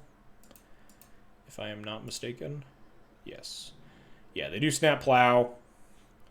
So, because we go to combat and then they have snap Plow, I'd rather deploy the Handor Garrison than the Trinisphere because now we want to deploy more. They're at 7 life, we only have 2 power in play, so I'd rather put more pressure on the board than trying to like disrupt stuff with Trinisphere. Trinisphere, less impactful, too, because they have 3 mana now. They can start casting a lot of their impactful spells. We're not disrupting like... We're disrupting like their cantrips or whatever, but... I'm more interested in trying to get them dead at this point. Really wish this step-by-step button would work.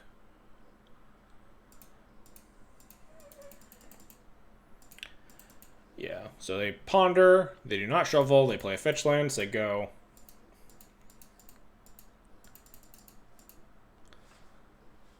So this is where they fuck up. Do I just have to keep clicking this button? Because it does eventually shift priorities. I don't know what its deal is. We draw what is most likely just a land here. It's a little awkward with the City Traders. It might be able to, like, it's probably not going to tag an Icefang Quaddle, because those things are probably going to flash in a block. It might end up hitting, like, a Jace or something. So we're just going to leave it in hand to keep our city and cast this Trinisphere. But first we go to combat, attack with everything. So this is where they fuck up. I think it registers clicking on cards in hand as a step. But like there was just nothing going on there, unless my opponent was like clicking on and off cards. I'm not sure. Oh, maybe the ponder, like clicking on the cards and keeping the ponder, maybe. I don't know. So this is where they misstep. They cycle their wilt and hit this terminus in response to this attack trigger, which is huge. This is a really bad fuck up for them. Because it means that I get to attack them with these 2 humans after this terminus. They go to 4, and then play a Trinisphere, which is just enormous.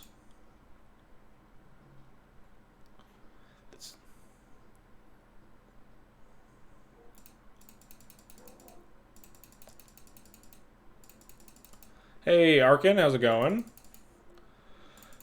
But now, see, I had to click on this like 10 times just in their upkeep, right? So I don't know. So they have 1 card in hand. So this is where I counterpunt this fucking game. They punted really bad with this Terminus play. I counterpunt very easily here. So the card that is on my mind, it should be on everyone's mind looking at this board state, is Mystic Sanctuary, right? They're going to Mystic Sanctuary this Terminus to answer my board.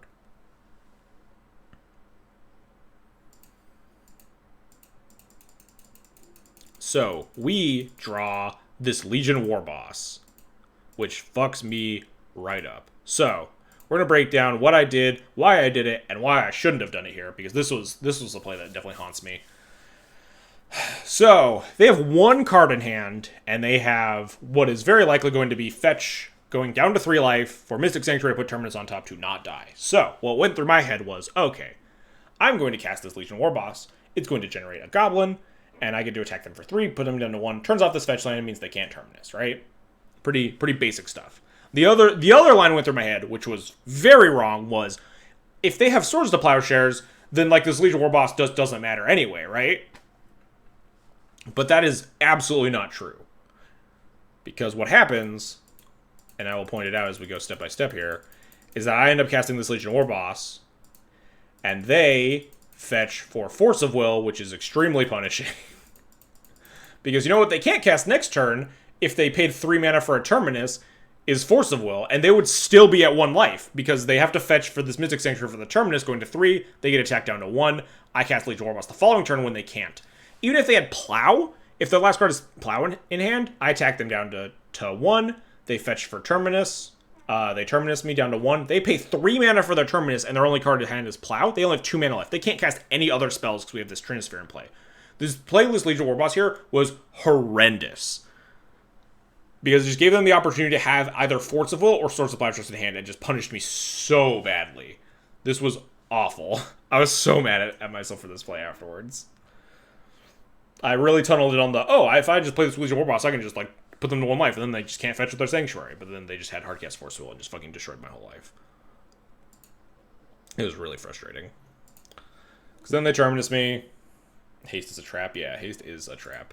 And then we flood out. And, spoiler, we die pretty badly here. Like, they're at 1, we have a ton of, like, damage in our deck. We could draw into, like, Fiery Confluences, or, like, Haste Creatures, Pia and Karan, or something. But we draw 2 lands, an extra Trinisphere, and then they draw Uro, and we instantly die. Unfortunately, too, we can't play the Chalice on 3. If you can play Chalice on 3, you can actually like hard cut off the Uro here, but we only have up to 5 mana on this because we've been leaving the City of Traders in play forever. Even if we didn't, this is only 5 mana too. 1, 2, 3, 4, 5. So something to be a little bit cognizant of is that late game. Sometimes if you just draw a Chalice late, you do want to put it on 3 because you cannot ever beat an Uro. But then they just cast Uro and we die. I think I take like 1 more draw step here. And cast my P and K, and then it gets Hardcast Forced, and then we die. Yep.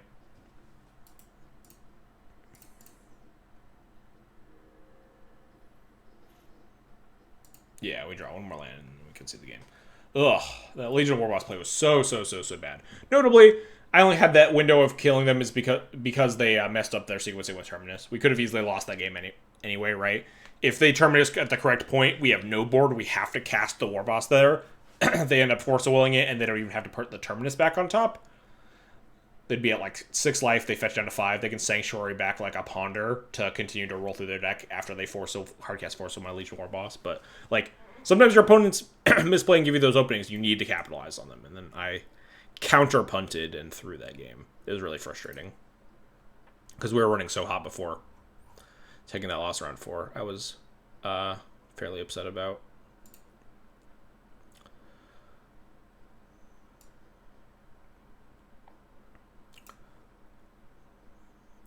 Yeah, so this was round 5. I should go get some water. Maybe between games here or something.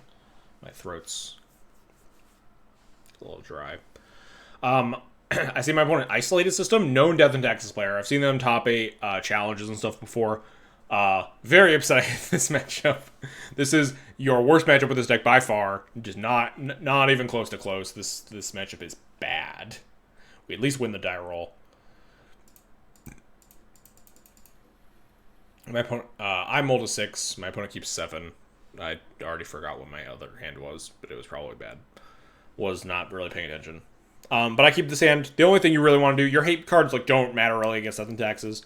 Chalice of the Void can sometimes be nice because it turns off like Plow, or if you're on the blade, it turns off Vial and stuff. But I'm happy enough with this hand because we get to like just slam threats and just try to aggro them down, which is really just kind of your only plan. So we get to play Mountain, Tomb into Garrison or whatever. They have Vial, notably off of Port. There's a chance that they could be stuck on white mana, which is really good for my Garrisons. They can't get plowed or something. They have an extra Port, which also doesn't matter because they port my Tomb. We have second Tomb for the second Garrison, so we really get our aggro going. This matchup is horrid. You'd have to be some kind of red god to win this. God, this matchup is so unreasonably bad. You'll watch like how good our start is versus how bad our opponent's start is, and just like wonder how we lose this game 1. Actually, you won't wonder because you'll see it immediately. Yeah, they find their white source for one of the Garrisons, but we still have second Garrison, and we have this Fireflux squad. The Thalia really doesn't do anything because so many of our cards just have 3 toughness here. Notably, one of the slight upsides of Garrison is that it actually attacks really well into Thalia. Whereas Rattle Master or War Boss would be much worse here. Their port, again, does nothing because we have Fireflux.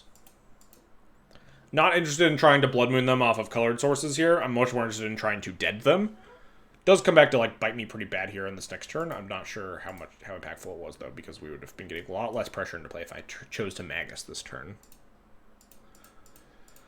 But yeah. Attack all, so we can polymorph one of our humans into a guy. The guy just ends up being a Magus, so they just eat that. The first strike, but we just get in like these big chunks of damage, which is really what we're trying to do. And notably, they had like Thalia, they didn't have a Stone Force instead, so like we're not getting like life gained or Battle Scroll or G-Tade. All of these things are like going really well for us. Everything's looking good. And then they fucking Skyclave Flicker Wisp me, and the game ends. They Skyclave, hold priority, Flicker, activate Vial, Flicker with their Skyclave, so they eat my Fireflux squad, end step, Skyclave comes back, eats the Handler Garrison, and we have nothing. We are so fucked. This is so bad. Yeah, exactly. We're so far ahead, we just have like so much power in play. They're at 7, they have a Thalia, and then like 1 turn later, we're just super fucking dead. It is just not, like, this matchup is not good. Not good at all. Who am I supposed to root for here? My opponent actually realizes that I'm who I am in like game 2 or whatever, and we have a discussion. I try my best here. I try to sequence these in a way where I take the least damage. Cast the Magus first, and then cast the Rabble Master. But like, we're not really winning here. I'm making attack all because this Goblin token has to attack. 1 extra human gets eaten in this process, but we get in a little bit more chip damage, which I think might be relevant if we draw like a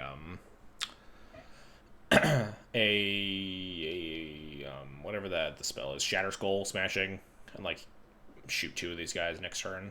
Try to get in some chip damage. We brick here, and we don't have good attacks anymore, so just chump attack with these guys because they have to. They don't have anything off the Vial, which is nice at least. They make an attack here, which is, like, pretty suspicious, but obviously we can't really block it. I'm happy if they want to make that attack, but then they fucking destroy me here because they flicker with their Thalia. I'm like, okay, sure. There's not a lot of good flicker with targets. Maybe they're just getting vigilance. But then they also have 5 mana for this Batterskull that they have, and then we die. Because Goblin Rabmaster can never beat Batterskull, because these things have to attack every turn. We draw P&K here, which would have been so good if we drawn it last turn. We might have been able to actually steal this game if we had drawn this P&K the turn prior. But we draw P&K this turn instead, and we just die. I cast the P&K, desperate attempt to do something, but after attacking with my Goblin, they get to crack back. I'm just like, alright, yeah, this game's over. I'm out. I make an attack that's, like, not even close to being close. They've gained so much life off this Batterskull. We're hitting them for 0 here, and they're eating all my stuff. I'm just like, alright, yeah, I'm done. That game was horrendous. Try again for game 2.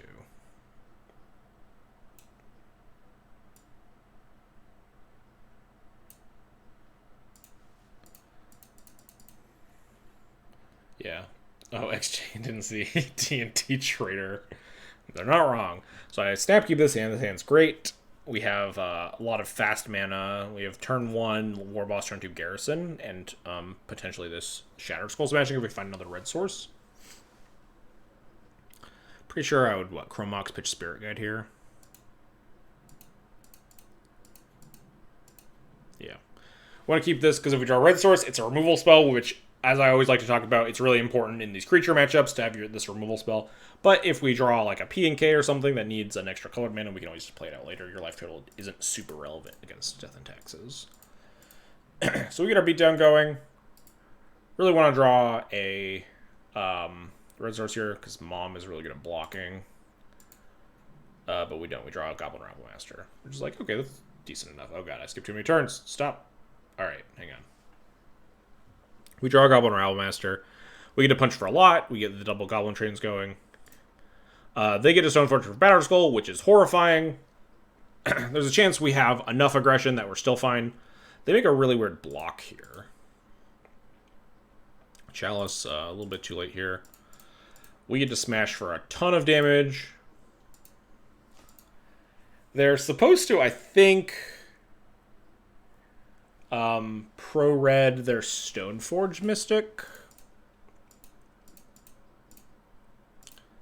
They block like this, sure.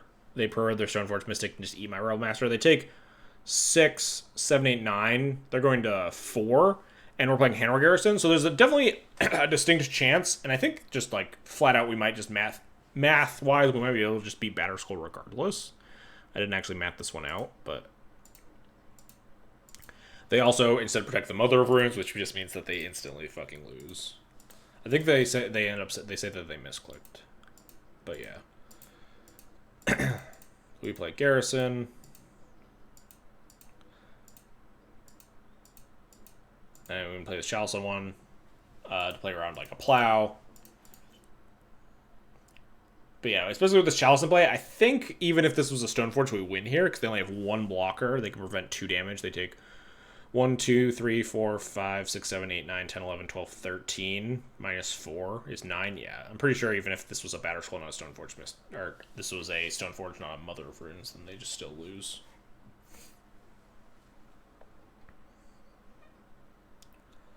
But regardless, these are the hands you want to get Death and Taxes. You want turn 1 Rabble, turn 2 Rabble, turn 3 Rabble, which is like literally what we did, right? And you want to be on the play. But unfortunately, we're not on the play for Game 3. Game 3 is fucking hurt my head. I spent a lot of time thinking about how to sequence some of my games here. I'm going to go grab some water after this.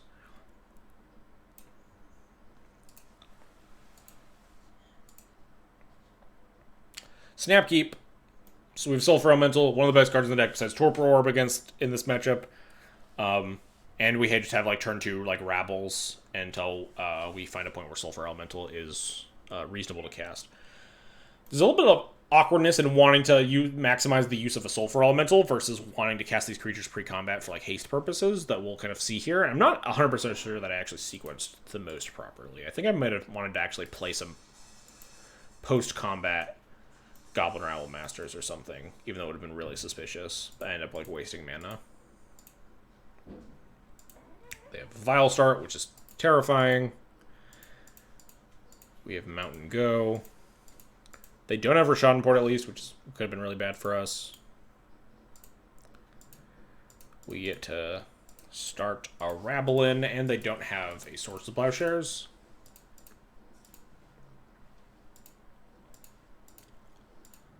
Now they have the Rashad Port. But they port my Ancient Tomb, which luckily for us works out.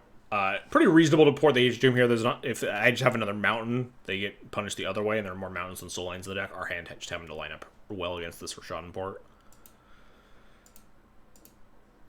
So right here, I don't like casting Warboss and attacking, because if they Violent Thalia, they get to eat the Rabble Master. I much more prefer holding up Sulfur Elemental, but I don't want to just cast the Sulfur Elemental and get it removed without them having creatures in play. So I end up going to combat here. And they don't have Thalia. So I'm like 100% sure I'm supposed to cast a post-combat Warboss here. Even though that pretty heavily advertises that I have Sulfur Elemental or some sort of interaction in my hand. I'm like 100. I'm basically sure that I should have cast this Warboss here. But I end up not doing that because I keep holding up the Sulfur Elemental, hoping to like get something, I guess. I tunnel vision too hard on the Sulfur Elementals, certainly. They pass with Vials on 3 and 2 here. And then that in combination with this Rashad port that keeps activating, it means that I never get to like cast this Warboss anyway, because I'm always holding up this Sulfur Elemental. Because this turn's like, oh, I could flash my Sulfur Elemental in response to this port, but then like what happens if they just have a Skyclave, and they can Skyclave my Sulfur Elemental and trade with the Skull of Rabble Master, and then I just have like a 3/3 and some 1/1s. Which is like pretty easily beatable. So it just continues to be really awkward for me. I end up playing this Chalice because we have extra soul lands. So this helps play around like plows and future turns. Obviously they would play right here if they had it. But we can play the City of Traders out and hold up Sulfur Elemental now. But like life would be so much better here if we also just had a Warboss going right now. And it was almost completely free to cast a post-combat Legion Warboss last turn. They have Wisp. So finally, a reason to pull the trigger on the Sulfur Elemental. I can stop holding it in my hand awkwardly. I get the Sulfur Elemental, this Flicker Wisp out of the way. They eat the Chalice, whatever. They also have a Stoneforge Mystic, which they grab Jite and choose not to trade with the Goblin Rabble Master, which means that they like just definitely have Batter Skull in their hand.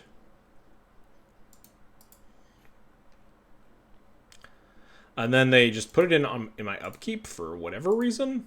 So like it played really poorly around like Fiery Confluence or something. Which maybe makes me think second Wisp, but I'm not really sure why they put it in upkeep. Oh, playing around second Sulfur Elemental, right? Because if I have second Sulfur Elemental, they can't respond to it. They should have put it in on their turn. Yes, the opponent is at 5, but... Oh, there's no playing around Fiery Confluence, right? Yeah, it's playing around second Sulfur Elemental is what they were playing around. But they should have put it in on their turn and not on my upkeep. Because if I had it in hand, I would have just thrown it out there and got them. Because I have priority first. But I think that's what they realized in upkeep. They're like, okay, I need to put this in because if I get second Sulfur Elemental, I just get fucked. And they port me. Porting the red is really awkward here because I have to, like... my ability to sequence my spells here ends up being really awkward because I have to, like, blow up my city and, like, hold up this Bone Crusher Giant. So, there's a lot of math to be done here about what they could have. This is a turn that took me a while. We know they have GTAs. They have 2 Unknowns in hand and a Violent 3 and 2 and a German play. So potentially, you could cast Fire Flux on Goblin, you could cast Legion Warboss, or we could hold up, like, go to combat, hold up Bone Crusher Giant. I ended up going to combat and holding up Bone Crusher Giant because I feel that it is both the safest against them having anything and the best if they have nothing, we still have lethal. Oh, there's a cat in here now. Because if we go to combat, attack all, and they just block with Batter Skull, we could potentially stomp our own creature and lethal with the remaining ones if we choose to make that line. So that just keeps the option on the table. Unfortunately, it's really awkward because we have to like heavily advertise that we have something by playing out our mountain and blowing up our city of traders and going to combat here.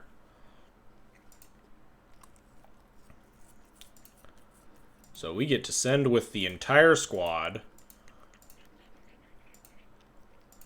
Again, life would have been a lot easier if I just played this war boss during the post-combat of like turn 3 or something. This game would have worked out a lot easier. We would have had like so much more damage in play and probably could have just like stomped their face or something.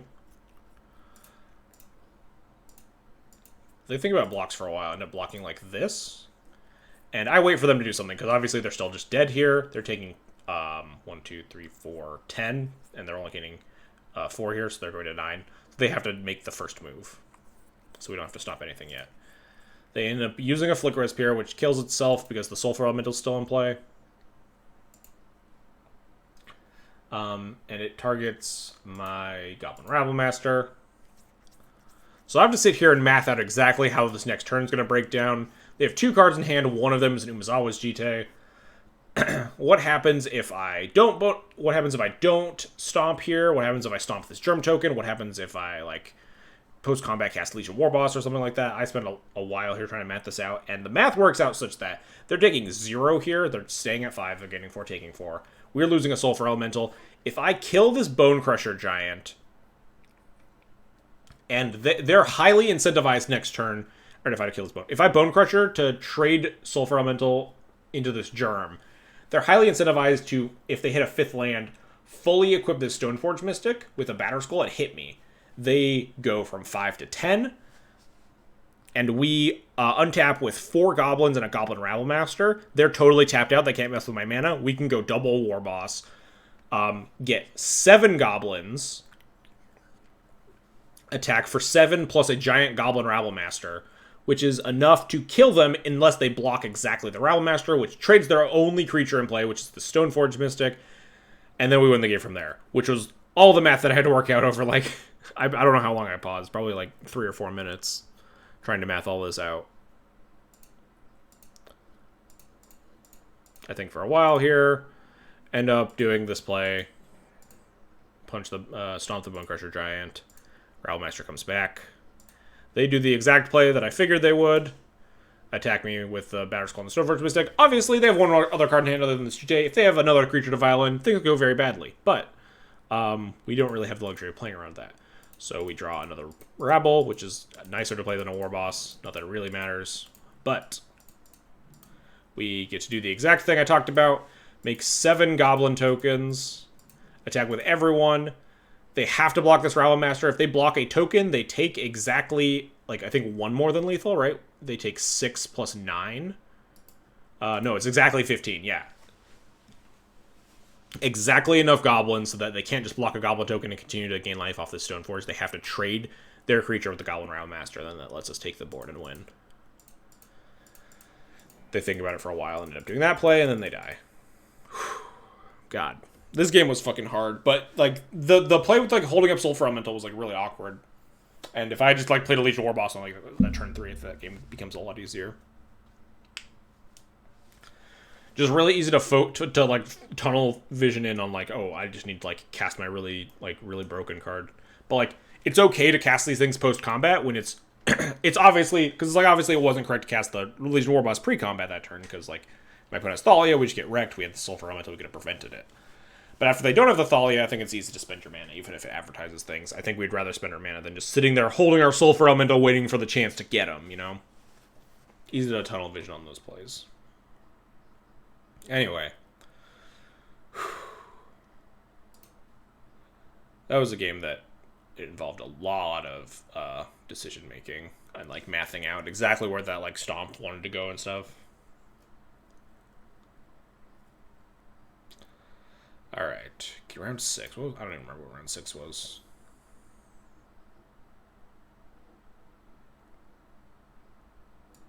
Oh, it was Elves again. Testacular. No notable Elves player. I'm going to grab a water real quick. My throat is dry. I always forget how dry my throat gets, like, talking about, like, when I have these, like, streams where I sit here and talk for a really long time. But so I'll be right back. Don't go anywhere, chat.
Really broken cards. Have you ever cast a Soul for Elemental against Death and Taxes? You have to have.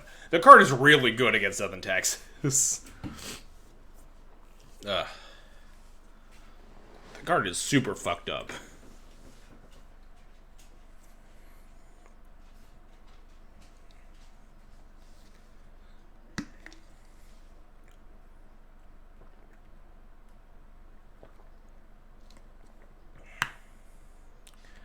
I said I always had one when I picked up Miracles. Yeah, that tracks. A lot of Miracles people played Soul Elemental like a bunch of rude dudes. Yeah. Much bigger fan of people casting Staticaster, because Staticaster obviously a lot more range. But some people really hate losing to Death and Taxes, so they play cards like Dread of Pain or Sulfur Elemental. Anyway, let's get back into it. Okay, that hand, the previous hand, sorry I clicked through it, but it was unkeepable. Just had, I think, 0 mana sources, in fact. Pretty happy keeping this hand. A little bit clunky with, like, these City Trader shallow starts, but I know my opponent's on Elves, so I'm happy to like City Traders. And I can consider going Mountain, Spirit Guide, Fireflux if I want to get pressure back on board, and then I can have, like, this second city. I think I might bottom the second city here, though. We'll see. No, bottom second Fireflux. That makes more sense. My opponent has basic force and Land Elves, which is really bad for Blood Moons. Interesting to note my opponent is playing like Land Elves in their deck. I don't know. I feel like Land Elves kind of got the axe because it was like a pretty fringe slot in a lot of Elves decks. And then Allosaurus Shepherd and stuff like that came along and kind of cut all of the random chaff Elves out. But I guess maybe some one of Land Elves can make the cut sometimes. Depending on, like, the build. Obviously, the Shepherd builds aren't going to be able to... No, not the Shepherd builds. The Reclaimer builds probably aren't fitting cards like this.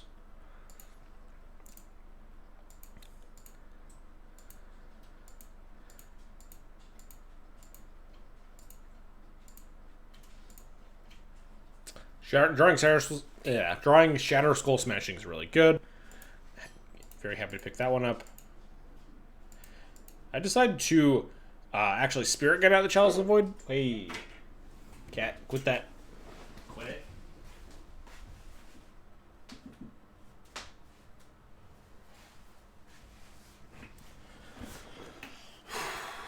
it. We notably have Smashing as like another land if we want to. But I'm also probably not playing this Fireflux as like my first threat. Rather not burn these City Traders if I don't have to. It's a little awkward to try to cast it. If I use the City Traders to play my Chalice, I'm going to have to end up like Mountain plus Spirit Guiding out the Fireflux squad anyway, so I'm still burning the squad the Spirit Guide in that case. And I'll have even less mana. I'll end up with just the Mountain. This way, I can just play my City Traders, cast like a 3-drop if I find one. The deck has a ton of 3-drops, stuff like that. And we can still have the case of like casting Fireflux Squad using the second City Traders on turn 3 if we really need to.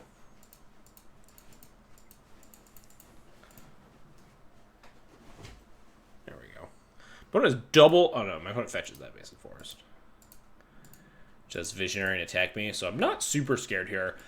Very cognizant of the existence of Natural Order in my opponent's hand, given how, like, kind of mild the start is. Although, obviously, the Chalice of Wood could also be gumming up the works. So we draw this Chromox, which is actually really good. Card that I'm thinking about is this Natural Order, so I'm much happier pitching this Fireflux squad to just Wrath this board and finding a threat afterward, because I want to try to take them off Natural Order mana. So I just shoot their things. We can skip around here. They just have a Dryad Arbor. We draw P and K. No, we draw another Smashing. I am not casting this one. Pre-board, Natural Orders are less scary because they don't have like the percentage to go get, so they do need a little bit of a board. So I can probably milk this Shatter Skull Smashing a little bit. So I don't want to just fire it off. And then actually play a Scooz and make it a 4/4 instead. Which is like kind of a scary threat. It blocks all my stuff really well. So I end up just smashing it for 4, just using all my mana. Pretty happy with that clean trade. 4/4 Scavenging Ooze blocks a lot of our stuff. They don't have a lot going on. I think this Chalice is messing them up pretty bad.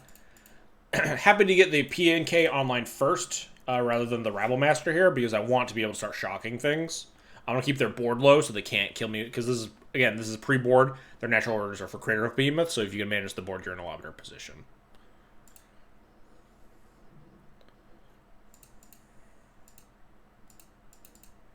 We draw Magus the Moon, which is excellent, because it can show off this Gaia's Cradle and stuff.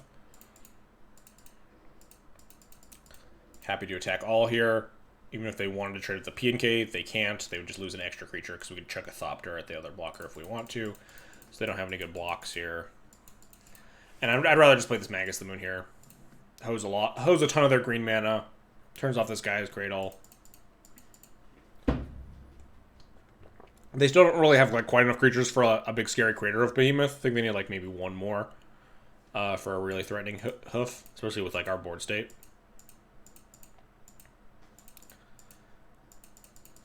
So now we can start just attacking here. Happy to attack with the Magus here, because if they double block, even though we can't manage the board state here. Hello, kitty. Even though we can't like shock here, obviously, they're losing their whole board just to like kill this Magus. They're just going to die. And this game just kind of ends. I think my opponent probably just has like 5 1-drops in hand or something, which happens when you're playing elves. Don't always have the green sun for Allosaurus Shepherd. They have to do blocks to stay alive here. I just hold up a shock in case something weird happens, and they just concede. We're back to the just like steamrolling people. We had a couple of matches in a row there. The match against Tom, and the match against Isolated System, where we actually had to like get in the real nitty gritty stuff. But a lot of these are just like and kill you. Which are the matches you really like to see is this deck.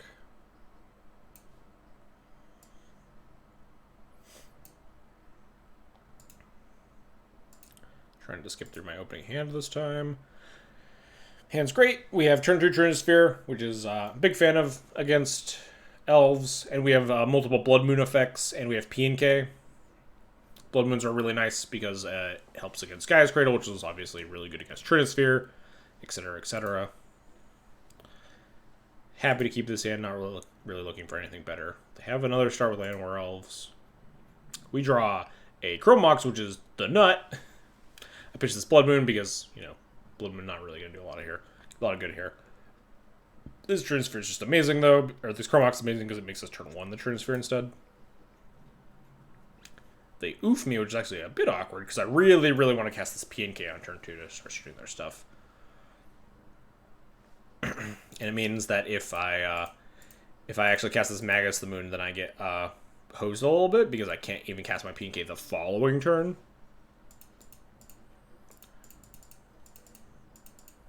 So there's actually, I kind of clicked over there, but there was a pause. I actually start casting the Magus Moon. I'm like, wait, I should actually cast this Llanowar Garrison here. Magus Moon is not doing anything. I can always cast the Magus Moon if they play a Gaia's Cradle later or something. But I really want to get this PNK online because I want to start shooting their things. Because, again, one of the biggest things against the Elves matchup is you really want to manage their board, and you want to try to deny them mana if possible. So, like, if we can get to a board state where we can shoot this Llanowar Elves to take them off of natural order for Progenitus or something, that's something that I really want to do. Like, turning off Gaia's Cradle here doesn't do anything, right? They can play the Gaia's Cradle and still cast natural order for 4 mana next turn if they have it. So I'd rather play my 3-drop that lets me cast PNK the following turn. And they don't have the mana potentially, or they didn't have the natural order. Maybe I'm not exactly sure, but yeah, they just like maximize their mana efficiency, obviously. But now we kind of are put in a spot where we need to cast this. We need to cast this Magus Moon a little bit, but let's see what we draw here. Draw a second PNK, which is excellent. The thing I was thinking about here is that my opponent is very much inclined to just activate their Allosaurus Shepherd and punch me this following turn. And I'm a big fan of getting this Allosaurus Shepherd off the board rather than just like continuing to sit here. If I play this Magus Moon out, I might miss on lands for a couple turns. if they find like some lands or some sort of mana production or anything, then my Magus the Moon isn't really helping me out.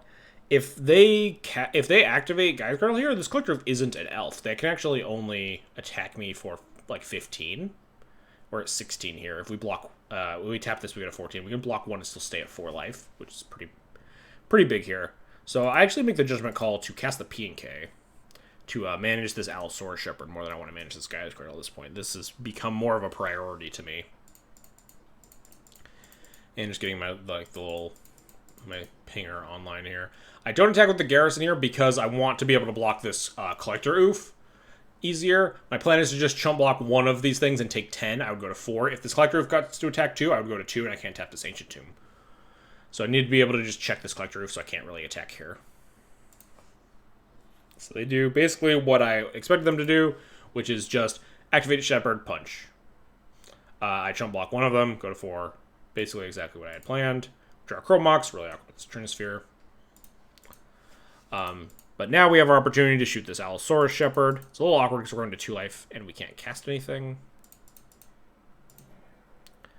Sack the Chromox because it's not doing anything under the Collector Roof. Make one more judgment call here, which is attacking this turn with the Garrison. We are at 2 life here, but now we have a 2/2 and a 1/1 here as blockers. If they want to threaten lethal here, they have to attack with everything, and then we can trade with the Oof and trade with a creature and go to 1. And we get more blockers here by attacking. We generate extra 1/1s the following turns. We don't really necessarily need this P&K anymore. We have an extra 1 in hand, and we can't even activate it right now because our Ancient Tomb's turned off.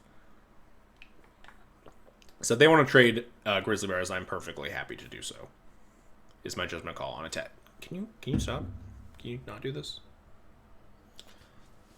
Is my judgment call on not attacking last turn versus attacking this turn.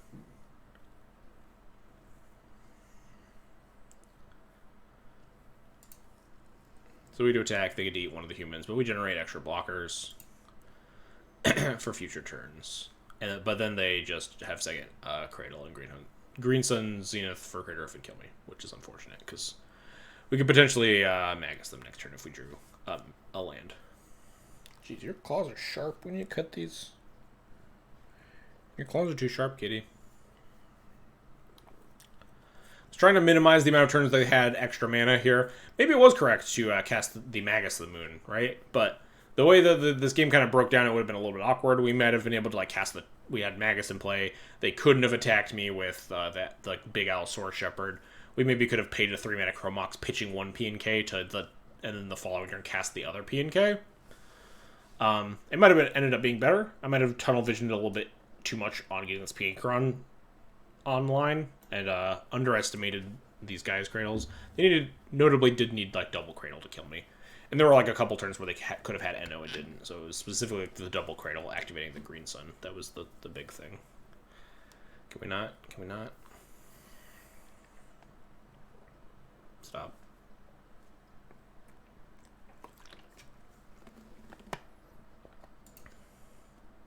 Maybe I was actually supposed to Blood Moon them there.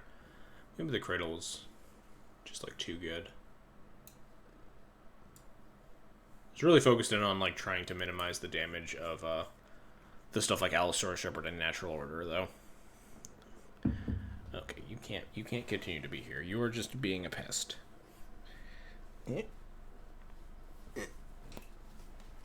Get out of here.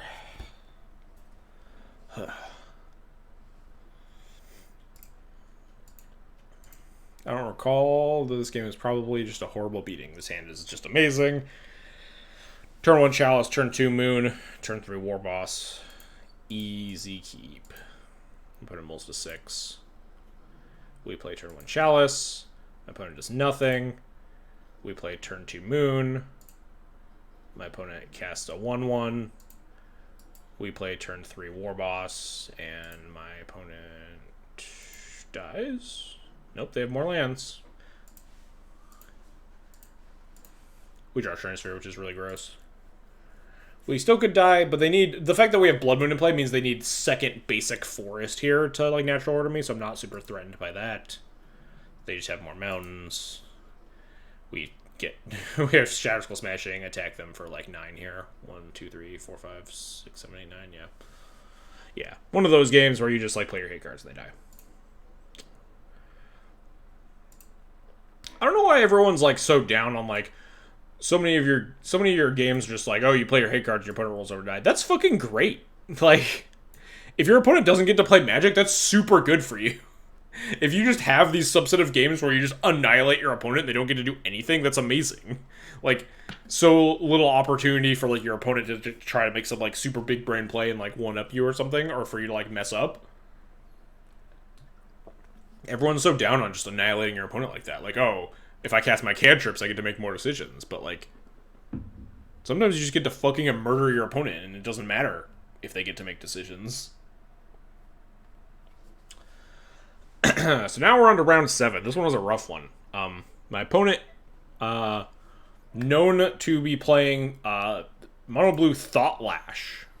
Oh god. Stop. What happened? Hang on, let's just try this one again. I think I hit the skip the whole turn button instead of the take a step forward button.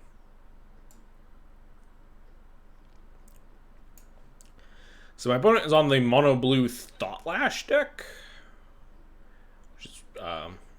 It's got like Ancient Tombs to power out their like Thought Lash thing, and Chalice of the Void and stuff because you're Ancient Tomb deck, and it's like just not very weak to stuff like Blood Moon and Chalice of the Void. Not a great matchup for me by any stretch. This hand obviously unkeepable.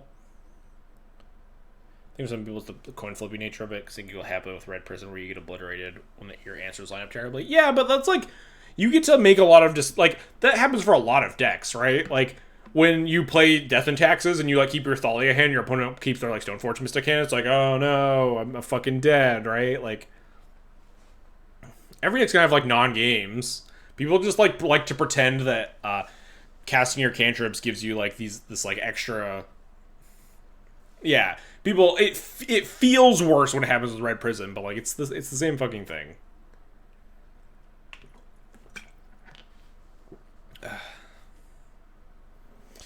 People really undersell the value of just fucking annihilating your opponent.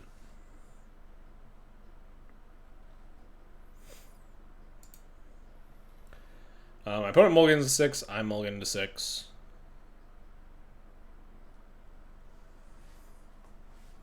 I don't. Yeah, I can approve of that. I approve of the people who respect the value of just dunking your opponent. This hand also really bad. We're just like not having good hands here at all. If this was like a blue deck, I might just keep this on the play. We have turn 2 Chalice. We have several draw steps at mana sources to cast this other stuff. But I know my opponent's this stompy combo deck, and like this Chalice isn't going to do anything anyway, so I'd rather mulligan to something like turn 1 Rabble Master. So I'm like, alright, easy keep on this one. Specifically, the only reason because I have this extra knowledge, I get to bottom this Chalice of the Void, which otherwise I'm like, oh, sweet. If you're in the blind, oftentimes here you get to like turn 1 Chalice of the Void, you bottom this Chromox, and like the P and K or something, you get turn 1 Chalice of the Void, turn 2 Rabble Master. But I know my opponent's on this Thought Lash combo deck. So I just bottom those cards and get to play turn 1 Rabble, turn 2 P and K instead.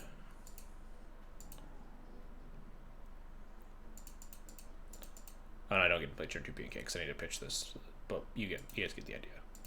If I draw mana, I get to play P and K. If I draw stuff, I get to cast it, basically. So my opponent says I had you on TNT after I played my turn 1 Rabble Master, which is great for me.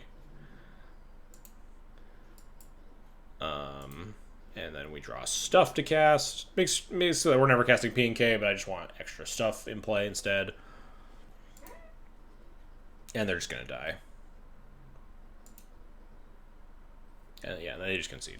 We technically like don't even know what they're on, but like double island here, and casting 0 spells coincides with the fact that I'm pretty sure they're on the Thought Lash combo.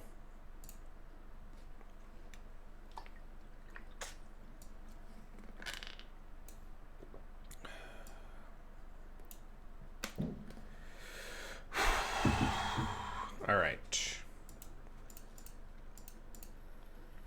I board in Bone Crusher Giant specifically because Thought Lash prevents damage, and Bone Crusher says damage can't be prevented, so it can actually let you punch through Thought Lash, which is a big Very hard card for this deck to beat generally, so having Bone Crusher in your deck is very good. Also, a lot of your hate cards are really bad in this matchup. They're an Ancient Tomb deck, and their combo pieces cost like 2 to 4 mana.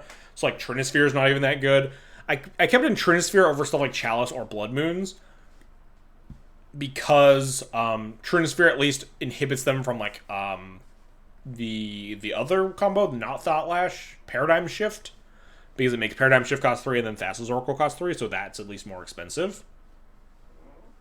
They can't just like kill you as easily there. I wasn't 100% sure I'd board for this one because you don't really see it super often. But like I'm happy with this hand on 6. Turn 2 Rabble, turn 3 Trinisphere or PNK, depending on how we feel.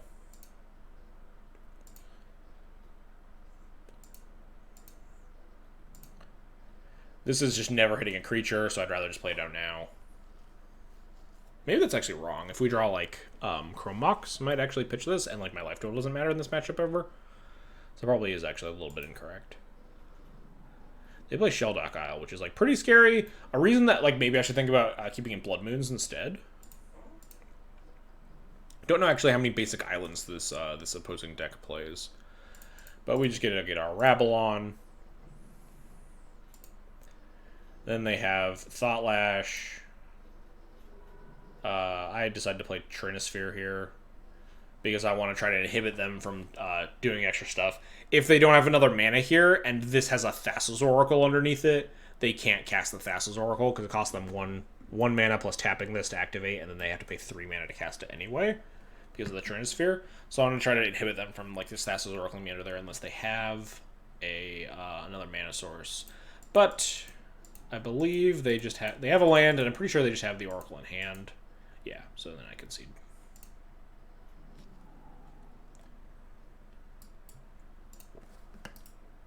This deck is just a real rough matchup for red stompy strategies in general. There's a lot of your hate cards just don't line up well against the mono blue deck that also has Ancient Tombs. So, like, your Chalices aren't good, your Blood Moons aren't very good, your Trinispheres aren't very good. You just need to kill them as fast as possible. So I keep this hand. This hand's excellent. So this is where I have a big red prison player brain fart. It's like, okay, I keep this hand. Bone Crusher is amazing because I want to be able to prevent the damage prevention.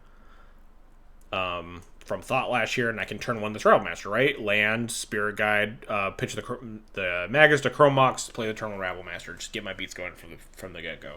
So I think about this for a while to make sure I math it out right. I'm like, all right, good to go. Time to go off. Land, Chrome Mox, pitch the Spirit Guide, and I'm like, wait, fuck. I sheepishly pass the turn because I'm an idiot, and pitch the Spirit Guide to the Chrome Mox of the Magus of the Moon like the fool I am. And then I just pass the turn like an idiot. My opponent just plays out their stuff.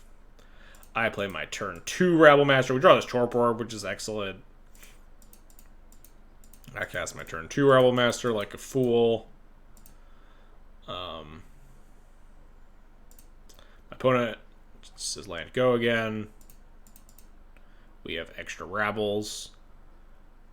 I'm trying with what's the worst thing to put under the Chrome Mox? Yeah, let's do that.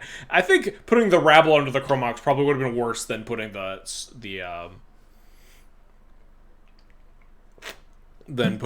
Spirit Guide under the Chrome Mox in my defense.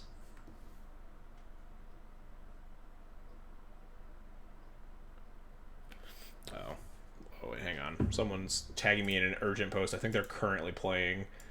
They're trying to cast Shatter Skull for 7.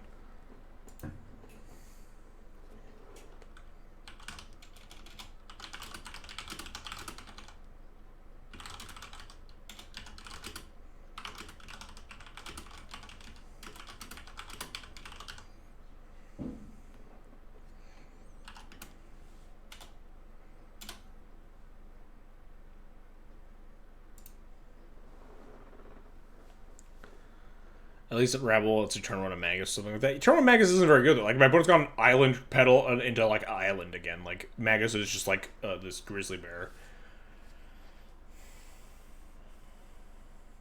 Is Nathan streaming right now? Try to help him out.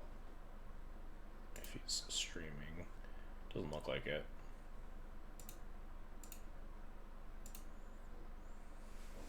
Yeah, other people are just telling him, make sure you're dealing 14 damage.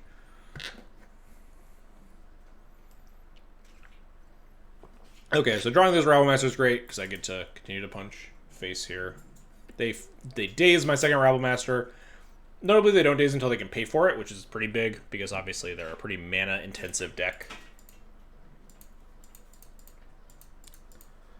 They thought last year, so this is the frustrating turn.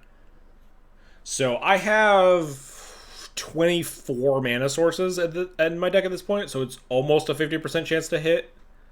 But sometimes this is just the wrong side of your coin flips, right? We have 24 extra mana sources, 51 card deck. If we draw a mana source, we can beat Force of Will this turn because we get to cast Torpor Orb. They Force of Will it. They go to 10 life. We play our extra mana source, and we attack them for 1, 2, 3, 4, 5, 6, 7, 8, and Bone Crusher them for 9, 10 damage through the Force of Will. And then the Bone Crusher turns off the Thought Lash. But instead, we draw a War Boss. So I just attack. I set up for lethal next turn with the Bone Crusher. Because Bone Crushing right now would just put them to 1, which is obviously terrible against the Thought Lash, because then you just can't get the last point of damage across. So I'd rather just cast the Torpor Orb here. But I'm just going to skip through this turn. I just cast the Torpor Orb instead, because I can't do anything. I can't do two things this turn. And then they have Force of Will for the Torpor Orb, and then untap, and then they kill me, because they have Thassa's Oracle. Real tragic stuff. If we, if we had hit the one-off, not the one-off, the 50-50 on that.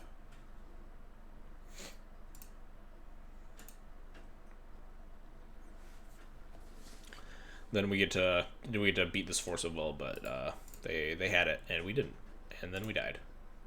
I guess that's that agency we were talking about before, right? Can you stop?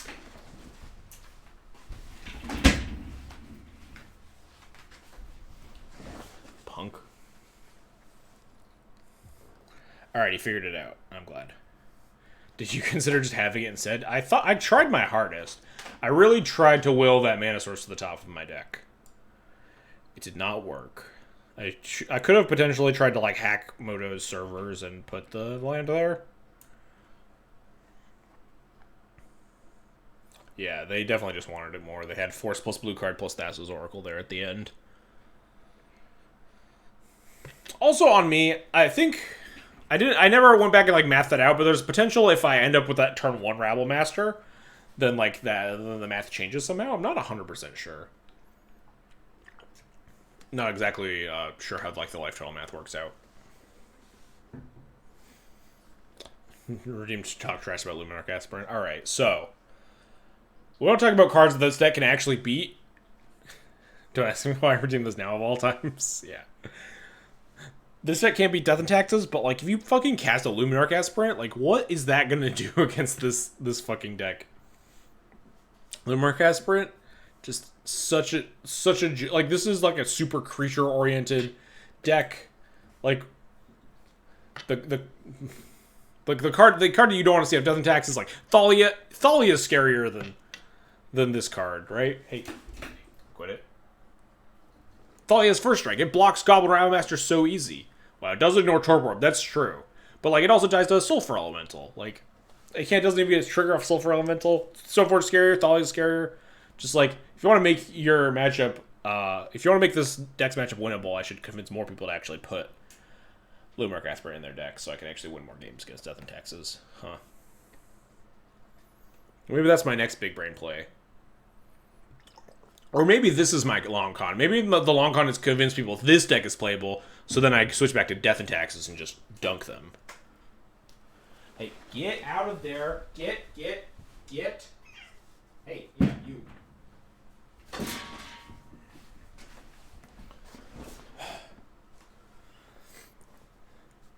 Plus 3 damage, so they would have to force. Yeah, but if I never hit that 4th mana source anyway, right? Then they just end up forcing my Stomp and then killing me the following turn anyway, right? So if it doesn't math out in a way that, like, obviously it's still definitely a misplay. I should have done it. I just like was not thinking. Like I clicked on the. My brain kind of just shut off during that the opening sequence there. But I definitely should have just played the Round Master on turn 1. Did I feed the cats? No, I didn't feed the cats. I've been streaming the whole time. I do so enjoy the Asper talks. It's really tough to come up with new ones all the time. I feel like I've spoken my piece so many times already. So let's get back into these last 2 rounds here before we end the stream. Didn't feed cats. I wonder why the cats are rising. No, the cats have an automatic feeder. They automatically get fed. But on the evenings we put like wet food down. But like they should be appeased by the dry food that comes down until I can give them wet food. Dog's gonna harass me regardless of the amount of food that she gets. Okay, I hear. Just because she's a big old bitch. Huh? Yeah, you. Yeah, you. You. Punk. Anyway, go to the next round here. Sissy is just great against everything. I don't know if I remembered what my opponent was doing, but obviously I'm just going to snap keep this hand in the blind. Or against just like anything blue, or mostly just anything. Probably keep this against like D&T even. Turn 1 Chalice. Turn 2 Rattle Master, just like kind of good enough. Then goes Tropical Island Noble Hierarch. So my mind goes to like some like weird bug deck or Bant deck maybe. Infect is a possibility. All of these decks I'm happy to cast turn 1 Chalice on one. And we have Spirit Guide if they have like if they're like a Daze deck. God, Spirit Guide's so good against Daze, it's just truly incredible. They always Daze it, you always just Spirit Guide, you're happy. They fetch Basic Forest and cast Sylvan Library. So I'm very confused now on what they are. I should have thought a little bit more about Infect, but the Basic Forest threw me off a little bit because I generally don't see the Basic Forest in Infect lists.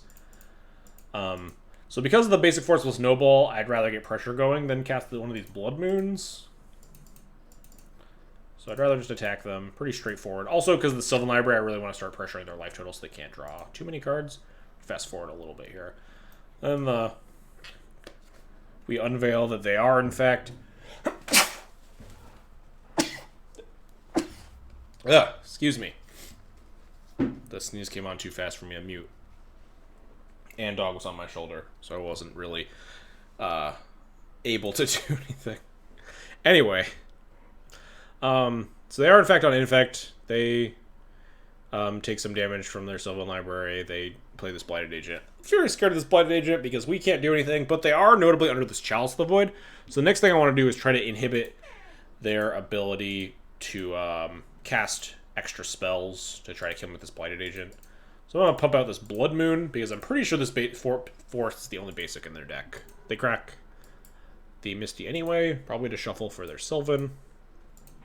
This Blood Moon means that we turn off some of their extra things that they could possibly have. Doesn't really turn off Invigorate because they do actually have this forest still. But it shuts off their ability to like churn through as many like if they want to fire 1-drops into this Chalice of the Void or whatever.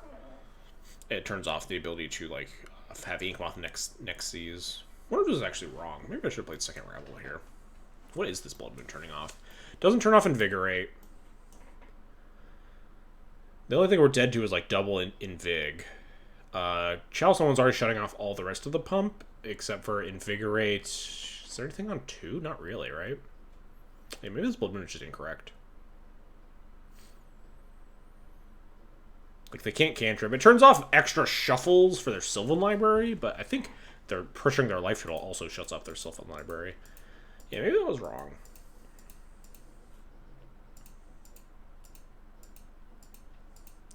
They attack me for 2, and luckily don't have double Invig to kill me. And we just get to, like, play more Rabbles. They have Force of Will, but, like, they have to chump block their Noble Hierarch, and now they're just super dead unless they have double Invigorate or, like, Invigorate Become Immense or something. But yeah, I think that casting that Blood Moon might have been wrong there.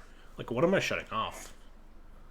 Doesn't really feel like I'm shutting off a ton. If they had an Ink Moth, obviously, shutting off the Blood Moon, or using the Blood Moon to shut it off, has some text. But, like, all they had was a fetch. Yeah, maybe that was wrong, casting Blood Moon over Rabble there. It doesn't feel like it cuts anything relevant. Yeah, tried to work it out in my head, but yeah, I think it is just wrong. Thinking about it, again, sequencing extremely important, but it doesn't matter. My opponent dies here. My opponent just concedes. They don't have it. GG, easy, etc., etc.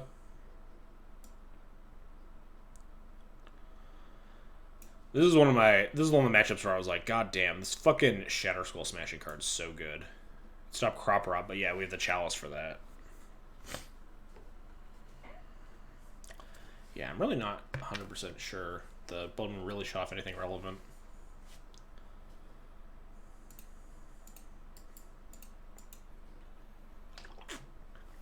God, this hand was... I was so sad that I had to mulligan this hand. I was just like, Chalice, Stomp, Stomp, Confluence. This hand's like double P and K. All these cards are so good against Infect. But obviously we have like no mana sources. So we're going to ship it. And I was like, this hand is really good. We literally just have like double Shatter Skull Smashing, which dealing, like, having these big forked bolts in the deck is really good against Infect, as it turns out. Yeah, it's always easier to have action like, oh, all these cards are so good because I can't cast any of them. That's why we have so many of the good cards. Don't have any of the lands. That's why we should all just play Oops. But I just bought him extra mana. If I need to, I can always play one of these Shatter Skulls as mana to cast the other Shatter Skull, but I really, really want to find another red source so I can just fire them both off as removal spells.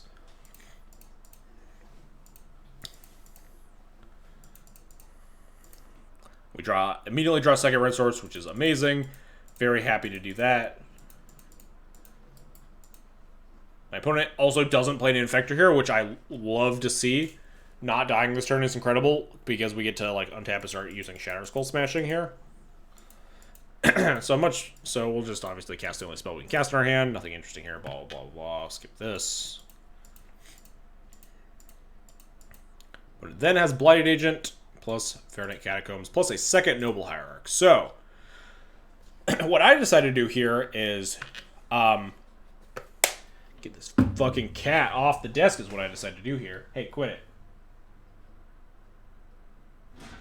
Oh, wow. She actually quit it. Didn't even have to move. What I decided to do here is shatters only the Blighted Agent for one. It's really easy to just fire off a forked bolt here, right? But like, there's not a huge upside in doing it. My opponent's 2 cards in hand. We play really, really hard into Daze if we just like forked bolt, and my opponent's 5 mana. Like, how much is clearing up this extra hierarch gonna do if my spell actually happens to resolve? So I'm a much bigger fan of just firing off just the ping for 3 mana here. Fortunately, my opponent has Spell Pierce, which is real rough. Big sad.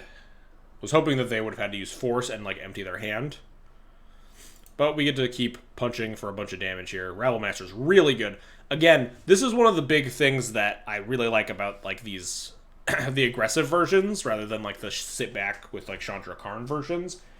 Is like all the while I'm like trying to do these other things and forcing my opponent to react, we're just hitting them for a bunch of damage every turn.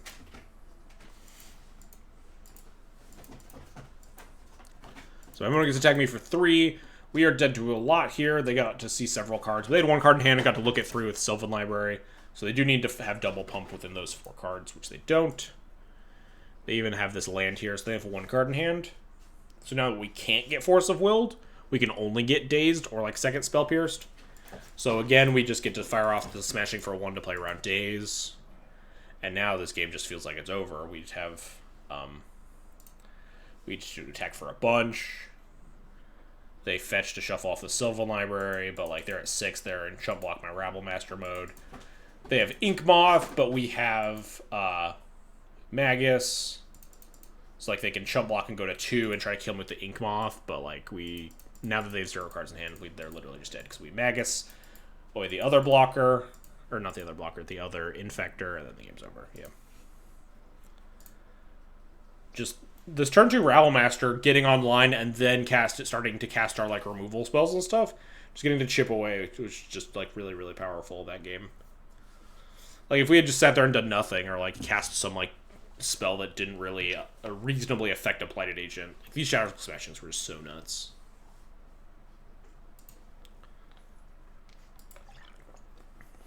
We got to play, like, that. We just got to, like, play a Delver deck, right? We cast our Delver of Secrets, and then we cast Lightning Bolts on my opponent's Infect creatures until they resolved, and then we won the game. I don't see why people think this is that much different than Delver, right? Maybe it's more of like a Sprite Dragon than or a young Pyromancer maybe than a Delver of Secrets, because we played it on turn 2, and then we untapped, and then we got a bunch of tokens with it as we cast our spells. And it's basically Delver. I don't really understand why people are so... Oops, I think I clicked on game 2 there. Some would even say it's a thinking man's Delver. Yeah, exactly.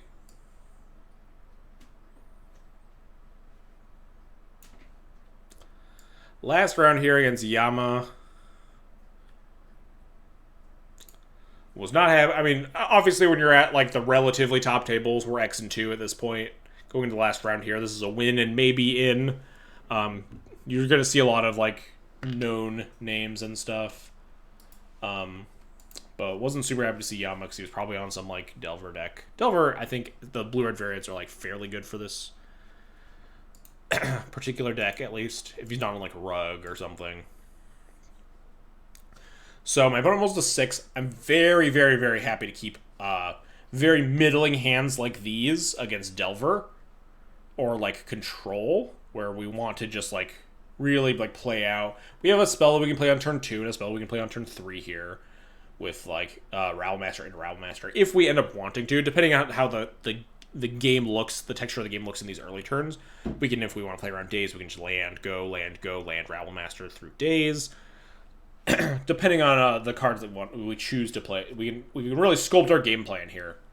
And I just really like these very, like, threat-dense stuff. Obviously, also, if we draw lands, we can, like, cast one of these Shatter Skulls, which is really great for us.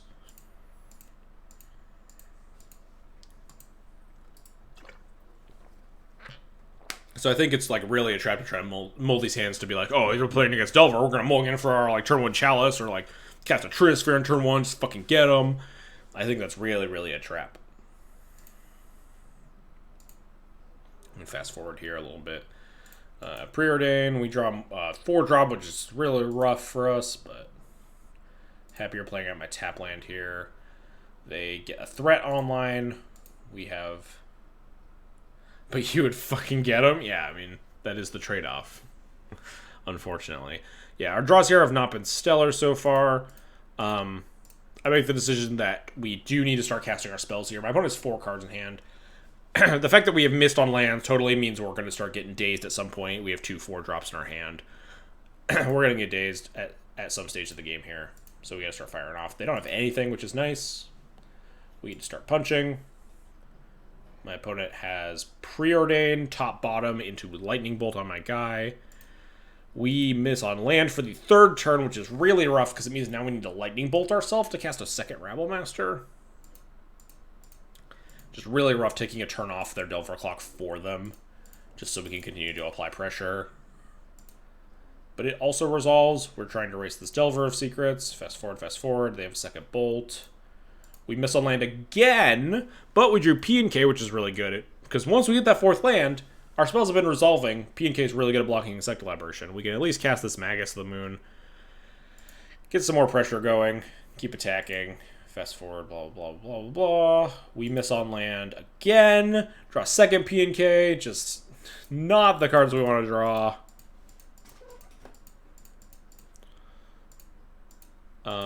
They have Petty Theft for our thing. Didn't really matter. It saves them 2 points of life here. We just recast our Magus. It is a little bit concerning because if they find land 3, they get to attack me to 5, and then they get 2 flyers in play. But if we draw this land, then we're just golden, right? These B&Ks just lock up the game. We're at 5. We finally draw our 4th land. But it's 1 turn too late because it's time to start getting Force of Willed, and we lose. We get Force of Willed and bolted, and then we die. Unfortunate. It's really rough. Like, missing on lands for the first, 5 turns of the game was really what did us in here. Kept our 3-lander and ended the game finding our 4th land on turn 6 or whatever. And the fact that we had to bolt ourselves to a cat, like the fact that we missed on the turn 3 specifically, so we had to bolt ourselves to keep casting spells here. Just had we been able to live slightly longer, we could maybe resolve the second P&K and start blocking and stuff. Just not quite there. Tried our hardest.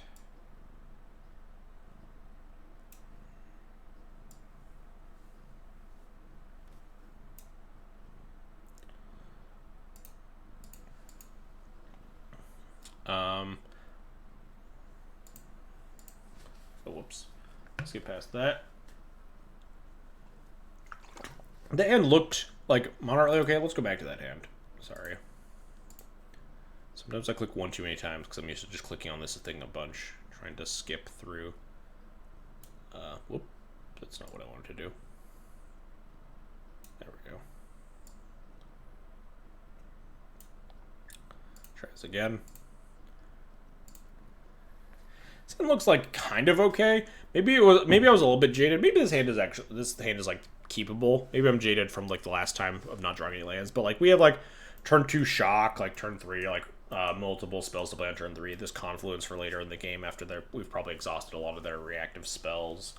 It's maybe this hand is keepable. We have 26 mana sources in the deck, 22 mana sources. Yeah. Maybe this hand is now. Maybe I'm misevaluating. Maybe I'm giving it too much credit right now. I did mulligan it in the moment. I think this deck can have more powerful starts. One of the differences between this hand, and the hand that I kept previously was the Spirit Guide did allow us to actually start making plays and stuff a little bit earlier. Turn 2, shock your thing if you play a creature is not exactly where we want to be. Yeah, I don't think necessarily this hand is a snap mull. I don't think I would even fault people for keeping it. I think, but we have 18 lands and 4 Chromoxes as permanent mana sources to get this hand going. We have 4 Spirit Guides to cast some of the spells. But whether or not it's correct to mull it, I end up mulliganing it into a much better hand here. Much more excited to see this. I bottomed the Chromox because I'm not interested in the Chromox on mulls to 6 against Delver. Just exhaust the resources too much. I'm likely to try to find a red source to cast these red cards instead of pitching one of them and then not really having any spells to cast anyway. Because I would have to bottom one of these red cards if I wanted to keep the Chromox.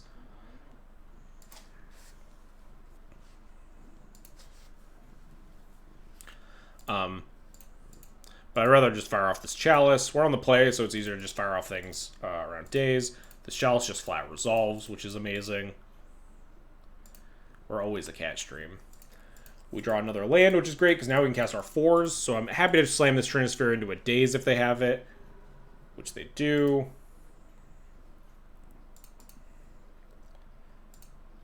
And then I'm happy to slam this P&K, which resolves. And I think this game just ends from there. I play with this Chromox, obviously, so I can throw it at something if they try to kill my P&K. It's extra damage, or if they play creature, I can just shoot it. Fast forward a little bit here. But yeah, I just shoot them for 2 here. We draw another 3-ball, which we get to play here, and they have nothing, and then they just concede. Yeah, one of these like very non-games. My opponent ends the game with like 8 cards in hand. Like literally just concedes turn 5, 8 cards in hand. So I guess they're just all 1-drops. Sometimes your Chalice of the Void resolves, and it's really fucking good. That's just how the cookie crumbles.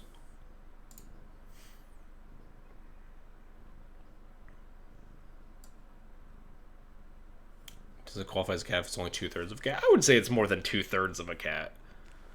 Not having fur. Fur is like a pretty low percentage of the cat, like body mass wise, right? Maybe volume wise though, depending on the cat. Like some cats are like real fluffy. They're like 50% fluff. I guess that's just kind of dependent on the cat. I would say my other cat's like not super fluffy. definitely less than 1/3 fluff.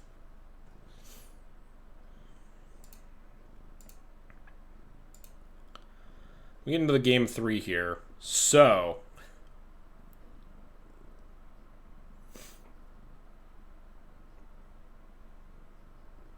do I fire off this hand? Am I just feeling risky? Go away. I'll feed you in like 5 minutes. This is our last match of the whole event. I think I actually do. Do I end up firing off this hand? I think I do. Depends on my opponent. We'll keep 7.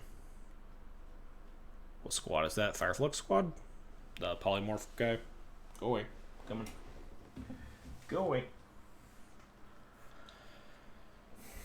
Don't remember that card at all. Yeah, this deck has a lot of bangers that no one remembers from random commander sets. I don't keep that hand. Yeah, no, that hand is really. If that the Spirit Guide's a Chromox, that hand's like excellent, obviously, but Spirit Guide's really loose other than that. This hand, more happy with. A little bit awkward here, but obviously we still have like Chalice 3-ball. Just a little bit awkward if we end up having to sequence it as Chalice 3-ball.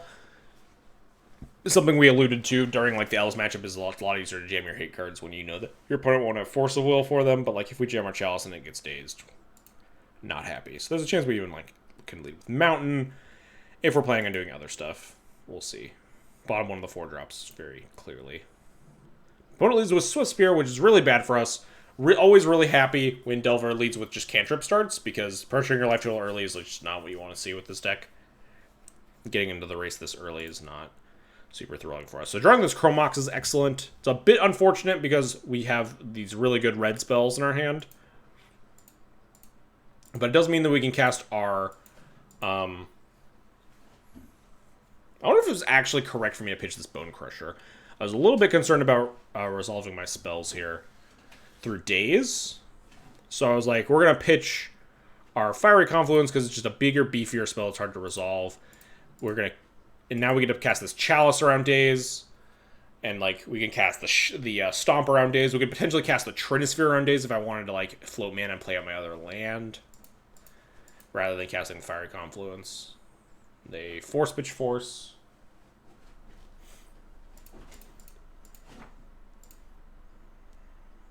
Let's fast forward through whatever this is. It's just Brainstorm, Fetch, Delver. So this is a point that I think I fucked up pretty badly. They have 2 cards in hand. I think I'm supposed to play this Trinisphere around Daze because we can cast... Actually, well, maybe not. It's tough, right? If we resolve this Trinisphere, we can play... we can't actually... If they have another land, we can't actually play the Stomp around Daze because our Stomp only costs 3 mana. But, like, if they have a... So, like, if we play our Trinisphere around Daze, we're not playing our removal spell around Daze. So if they have another land, we just get super punished, right? But if they don't have another land, obviously, making sure the Trinisphere resolves is just insane. So maybe I was just supposed to slam this Trinisphere and hope for the best. Because it's Delver. They did just Brainstorm, but they only have 2 cards left in hand. There's a very good chance that they do have Daze, but, like, there's not a great chance that they have a 3rd land as, like, one of the 2 cards they kept off of their Brainstorm. I end up not playing around the Daze here, and then they have Daze, which, yeah, maybe it was just incorrect.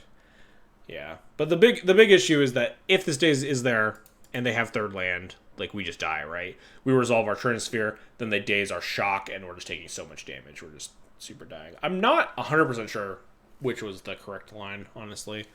I think I'm supposed to play this one around Daze, though. Like I said, their turn was Brainstorm, Fetch, Delver, and if they kept Daze as one of the 2 cards in the hand, I don't think the other card they kept would be 3rd land, right? Seems like kind of weird if that's the last card they kept. But we end up playing into the Daze, getting pretty punished for it. They reveal Ponder and Chain Lightning my face, dealing me a shit ton of damage. We get to cast this Bone Crusher around... Cast Bone Crusher around Daze now. They have Ancient Grudge, I believe. Yeah, which is pretty... it's actually not as rough as it looks. Because we just start playing our mountains here.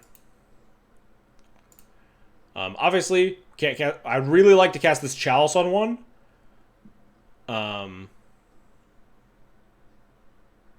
They didn't. They did not shuffle off the Ponder and then Chain Lightning my face. So they know their top card currently. Yeah. I'd really like to cast the Chalice on to play around Bolt, but like they have Ancient Grudge and they actually found their tropical island too. So like casting this Chalice is just really bad here for all sorts of reasons. So we just have to cast Bone Crusher and hope there's no Bolt. And then, of course, their card is Bolt. And we get fucked pretty badly. We draw a Spirit Guide, so I'm like, okay, well, I'm going to fire off this Chalice. Maybe this was wrong. I think it's kind of hard to say if it was really wrong. Because obviously, firing off the Chalice gives them extra prowess off of their Ancient Grudge. But then they cast Preordain and top, and then cast another spell, then just actually kill me here. And not necessarily dying, I would have gone like potentially gone to 1, but probably not because they just wouldn't. They would cast another spell if it's Preordain. Probably right to just jam through the Chalice at some point so we can get a second Chalice online. But yeah, I think it probably just ended after that. I think the takeaway here is the sequencing behind reading their cantrips and stuff. After the Brainstorm plus Fetch turn, if one of their cards in their hand is Daze, the other likely is not land number 3. They did shuffle on it, so they don't know their top cards at all. They only know the 2 cards in their hand.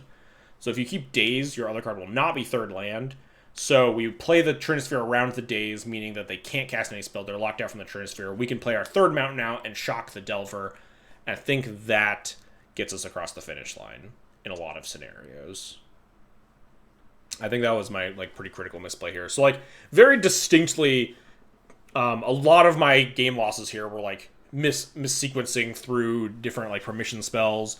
The really bad fuck up against Tom with the 3-ball versus like the Mystic Sanctuary stuff, where I cast my Legion War Boss for no reason, got a Force Will, died.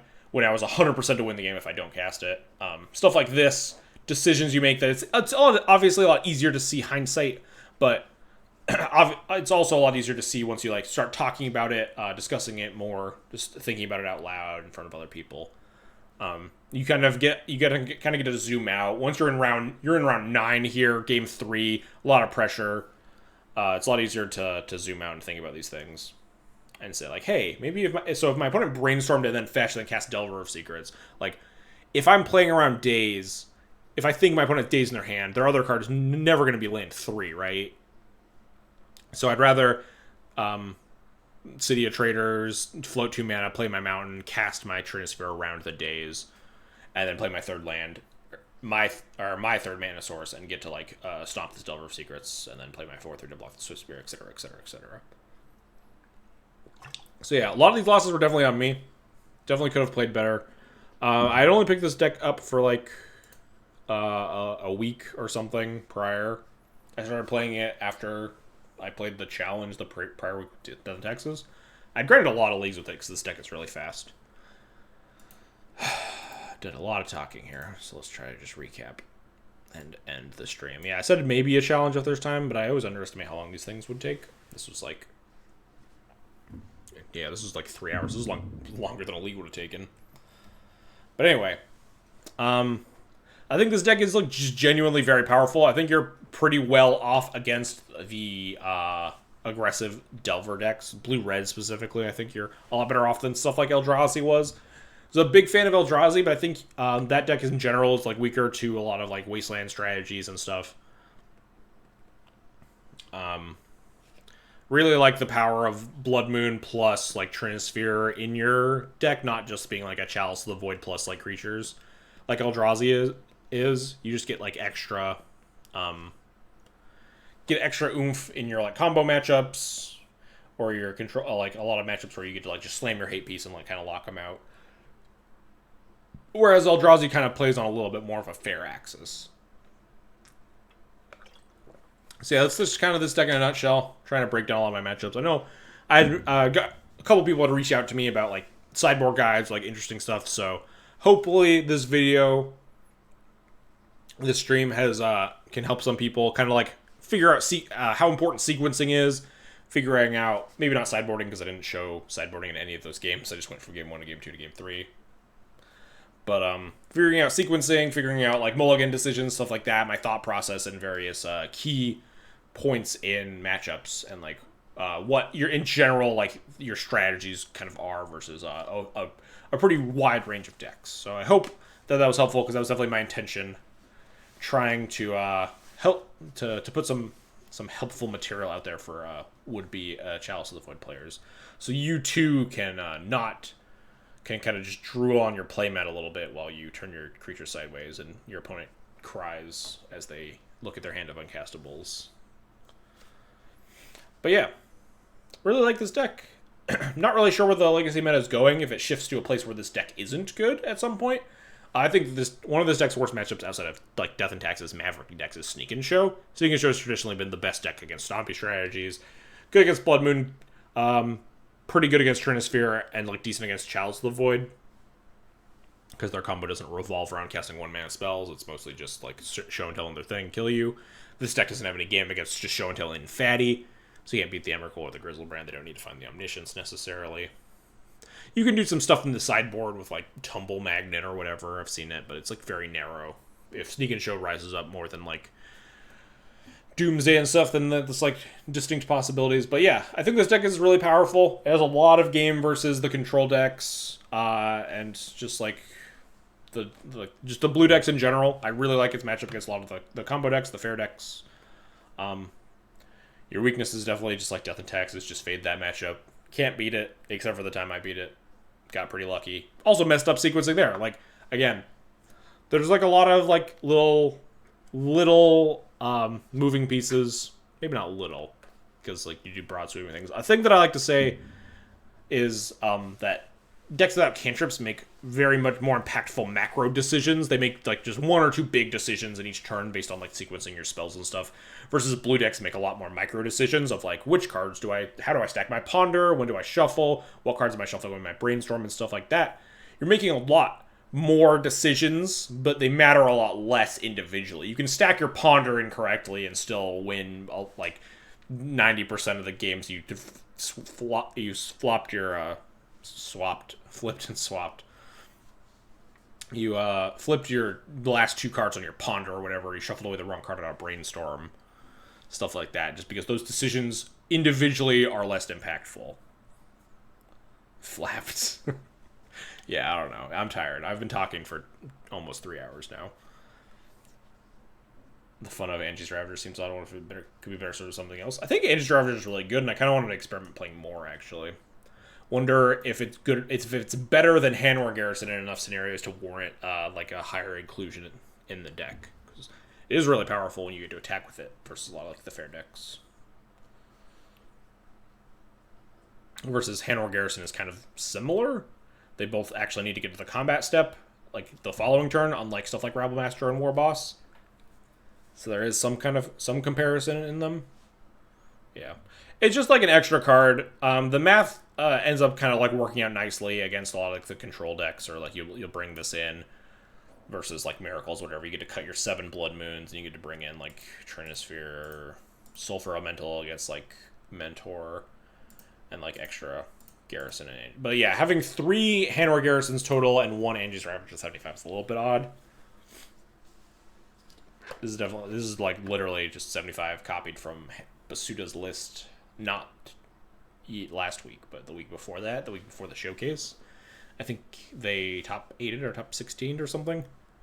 There's also a deck that's almost this exact 75 that did end up top 8'ing the showcase. 2 Red Prison decks top 8'd. One of them had Karn, no Chandra, I think? Or no, it had Chandra, no Karn, but a lot of creatures still. And the other was just straight up like Basuta, all creatures.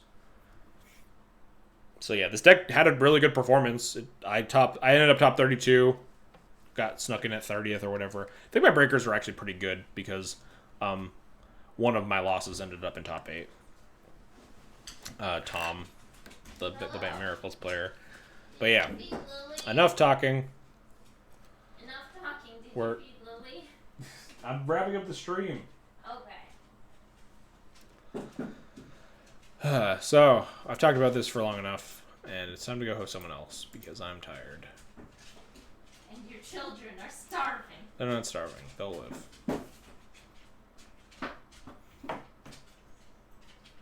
Sounds like permission to play a league to me. Yeah. No. I don't know about that one. Absolutely not. That sounds like a yes. No, that sounds like a no. I think she's saying we should go for it. Chat. No. Chat. No. What do you think, chat? You Yes. can't. And we gotta go play Stardew Valley. That's true. I'd rather play Stardew Valley than play a league for you fucks. Fuck you, chat. JK, I love you, chat. No, fuck you. Okay. My wife does not love chat. Chat's all do it. Fire it up, league time. Alright, but yeah, I'm gonna go host. MTG Paper Legacy looks like they're playing some, Paper Legacy. Oh, fuck you too, bitch. Yeah, it's been long enough. I exhausted enough of my brain here. And we hate you now. What? Go ahead, cancel me on Twitter, Patrick. Do it. I dare you. I've been canceled before. Many a time, for much worse. Arguably less bad, actually. It's actually mostly better stuff. But, you can't cancel what's already been canceled. Yes, exactly. After you get in a fight with, Alion Trozzi on Twitter, you can't... Nothing's gonna... It's really hard to top that stuff. Oh, that was fun. I had fun with that one. Alright, anyway. Come on, Lily. I'm gonna go host MTG Paper Legacy.